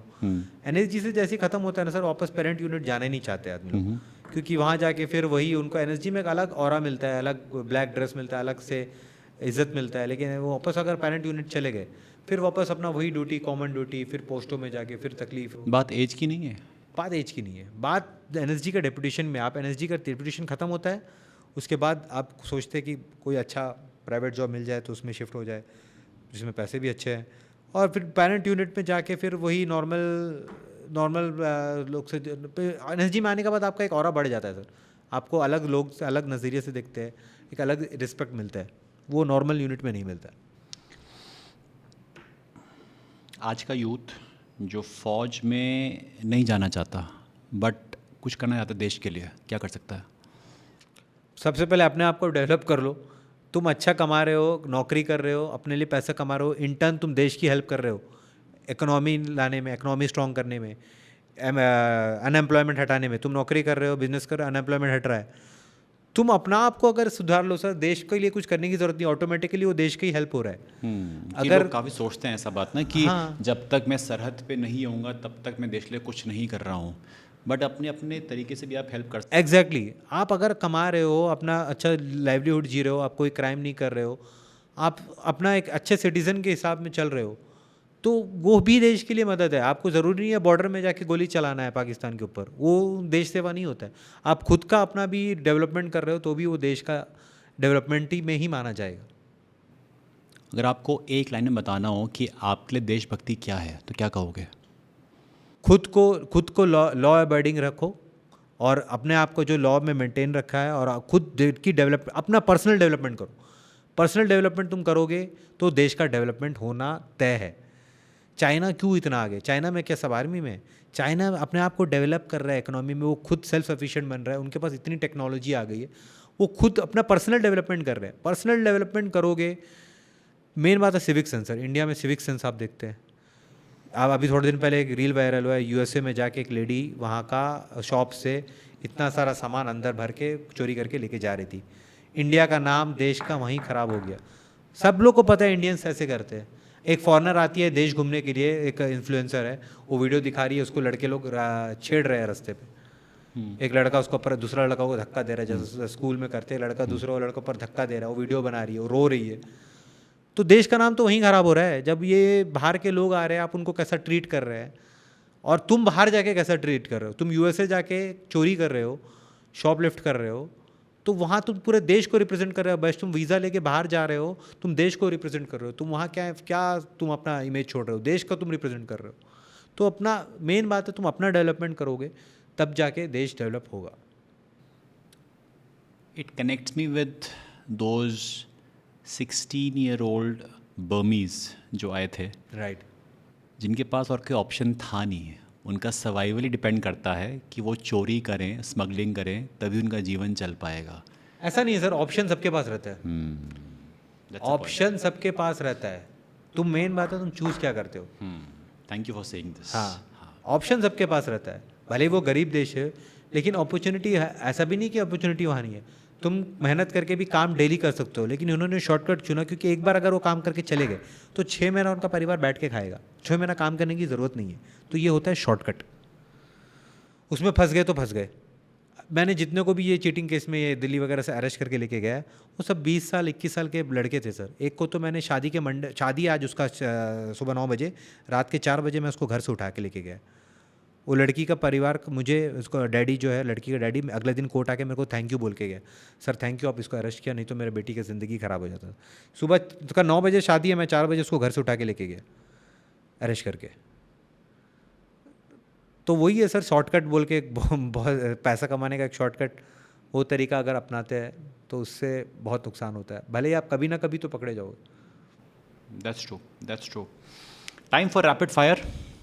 ठीक है, आपको तो शौक है फायर करने का। हम कोशिश करते हैं रैपिड फायर की। तो बुलेट प्रूफ वेस्ट या bullet proof mindset? Mindset, any time. एक मिशन कोड नेम जो आप कभी भूल नहीं सकते? ऑपरेशन महादेव अभी का। एक फिल्मी एनएसजी सीन जो बिल्कुल गलत दिखाया गया है? फिल्मी एनएसजी सीन, जो फिल्मी एनएसजी सीन, ऐसा तो कुछ याद नहीं आ रहा सर। ऐसा कुछ कि जहाँ पे हीरो कूदता है हवाई जहाज से और अपने आप ही लोगों को मार देता है अकेले ही अकेले, ऐसा होता है इसलिए में? वो ऑपरेशंस के ऊपर डिपेंड करता है, सिचुएशंस के ऊपर डिपेंड करता है। एक आदमी 10 को भी निपटा सकता है, लेकिन उस तरह सिचुएशंस बनना चाहिए। सिचुएशंस अगर उस तरह बनता है तो ऑब्वियसली 10 को भी निपटा सकते हैं हम लोग। सबसे बोरिंग एनएसजी ड्रिल आपने बहुत सारी करी हैं। सुबह उठ के पीटी करना क्यों? वो आप एक दिन करोगे 2 दिन करोगे, रोज वही पीटी उठ के करना बोले तो सुबह सुबह बहुत बोरिंग हो जाता है। अगर आप पे मूवी बनती तो कौन एक्टर होता उसमें? आप सलमान खान? नहीं अब तो बहुत सारे एक्टर आ गए सर, अच्छे अच्छे। कौन करते हैं आपके हिसाब से, जो आपके लिए डील डॉल आपके? अजय देवगन। अजय देवगन को मैच करते हैं आप? क्यों? अजय देवगन, उसका एक्टिंग अच्छा लगता है। इंटरेस्टिंग। सबसे बड़ा झूठ लोग एनर्जी के बारे में क्या मानते हैं? कि एनर्जी के बारे में झूठ, ऐसा तो कुछ नहीं है, झूठ याद नहीं आ रहा मुझे। कुछ नहीं ऐसा, सब सच है। एनर्जी के बारे में जो है सब सच है। सब सच है, सब सच है। बढ़िया। आज अगर आपको एक ही चीज़ रिवाइंड करनी हो ज़िंदगी में तो वो क्या होगी? रिवाइंड करनी, जो चाहे कि मैं ना हूँ ना। अगर आज आपको अपनी ज़िंदगी में कुछ रिवाइंड करना हो, जाना हो उस स्पेसिफिक लम्हे पे, उस मोमेंट पे, तो वो लम्हा कौन सा होगा? जब मैं ये एनर्जी टॉप किया था ट्रेनिंग, एनर्जी की ट्रेनिंग जब मैं टॉप किया तो मुझे अवार्ड मिला था भाई कमिश्नर वहाँ का, एनर्जी का डीजी से। वो पल मेरे लिए बहुत अहम था। मोटिवेशन या एंगर, एनर्जी में ज़्यादा काम क्या आता है? Motivation sir. अटैकिंग गियर या टेक, किस पे ज़्यादा भरोसा है? दोनों पे ज़रूरी है, आज के समय दोनों ज़रूरी है। Choose one. मैं तो अटैकिंग वाला हूँ, टेक्निकल वाला उतना नहीं हूँ सर। मैं अटैकिंग गियर ही चूज़ करूँगा। अगर एक रील बनानी हो आपकी लाइफ पे तो सॉन्ग कौन सा होगा? सॉन्ग आपकी लाइफ पे? सॉन्ग्स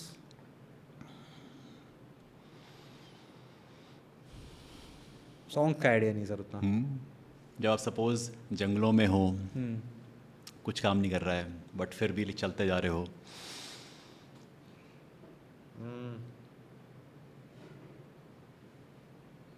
लक्ष्य मूवी का गाना सर, लक्ष्य मूवी का, वो मूवी बहुत मुझे मोटिवेट करी थी। लक्ष्य मूवी जब ऋतिक रोशन का था, जब इंडियन आर्मी के साथ ट्रेन किया था, वो मुझे बहुत अच्छा लगा था। तो वो मैं उसके ऊपर एक गा के सुनाओगे एक बार? मुझे गाना याद Come नहीं on, है come सर। on, नहीं दो याद लाइनें। है, गाना याद नहीं है सर। लक्ष्य हो हर हाल में पाना है, हाँ, हर हाल में पाना है। गाई ना एक बार, आप याद आ गया। गाने में मैं बिल्कुल बेकार हूँ। कोई दिक्कत नहीं है, बिल्कुल गाना नहीं कोई है। दिक्कत नहीं है। लक्ष्य को हर हाल में पाना है। बढ़िया, ऑसम। कभी ऐसा फील नहीं हुआ कि जिंदा हूँ यार काफ़ी है, ऐसा सर फील नहीं है? मैं अभी जस्ट बंजी जंपिंग करके आया हूँ। मेरे को थ्रिल का भी इतना आदत हो गया है। मैं 2 बार बंजी कर चुका हूँ, 1 बार स्काई डाइविंग कर चुका हूँ फोर्स से निकलने के बाद। तो मुझे लगता है कि आप कुछ ना कुछ कर रहे रहना। थ्रिल जब तक लाइफ में नहीं, कोई नयापन नहीं है, वो मज़ा नहीं आता। तो इस तरह रिस्क मैं लेते रहता हूँ आज भी। अभी भी मुझे रिस्क लेने की आदत है। बहुत सही। एक मोटिवेशनल लाइन जो आप सब यूथ को बोलना चाहोगे अभी? अपने कंफर्ट लेवल से बाहर निकलना और अपने औकात से बढ़कर सपने देखना बहुत ज़रूरी है। क्या बात है। अपना कंफर्ट लेवल जब तक आप नहीं छोड़ोगे और जब तक आप अपना औकात से बढ़कर सपने नहीं देखोगे, तब तक आप कुछ नहीं अचीव कर पाओगे। क्योंकि शाहरुख खान भी जब ये मुंबई में आया था, तब वो मन्नत पे देख के बोला था कि मैं एक दिन मैं इसको खरीदूंगा। तब वो कुछ भी नहीं था उसके पास। आज उसके पास सब कुछ है और वो मन्नत भी वहीं पे खरीदा है। So true, so true. I am तो वेरी हैप्पी। जो आपने बताया ना आज, pure gold, and that too, मतलब इस बंदे ने लाइफ जी है।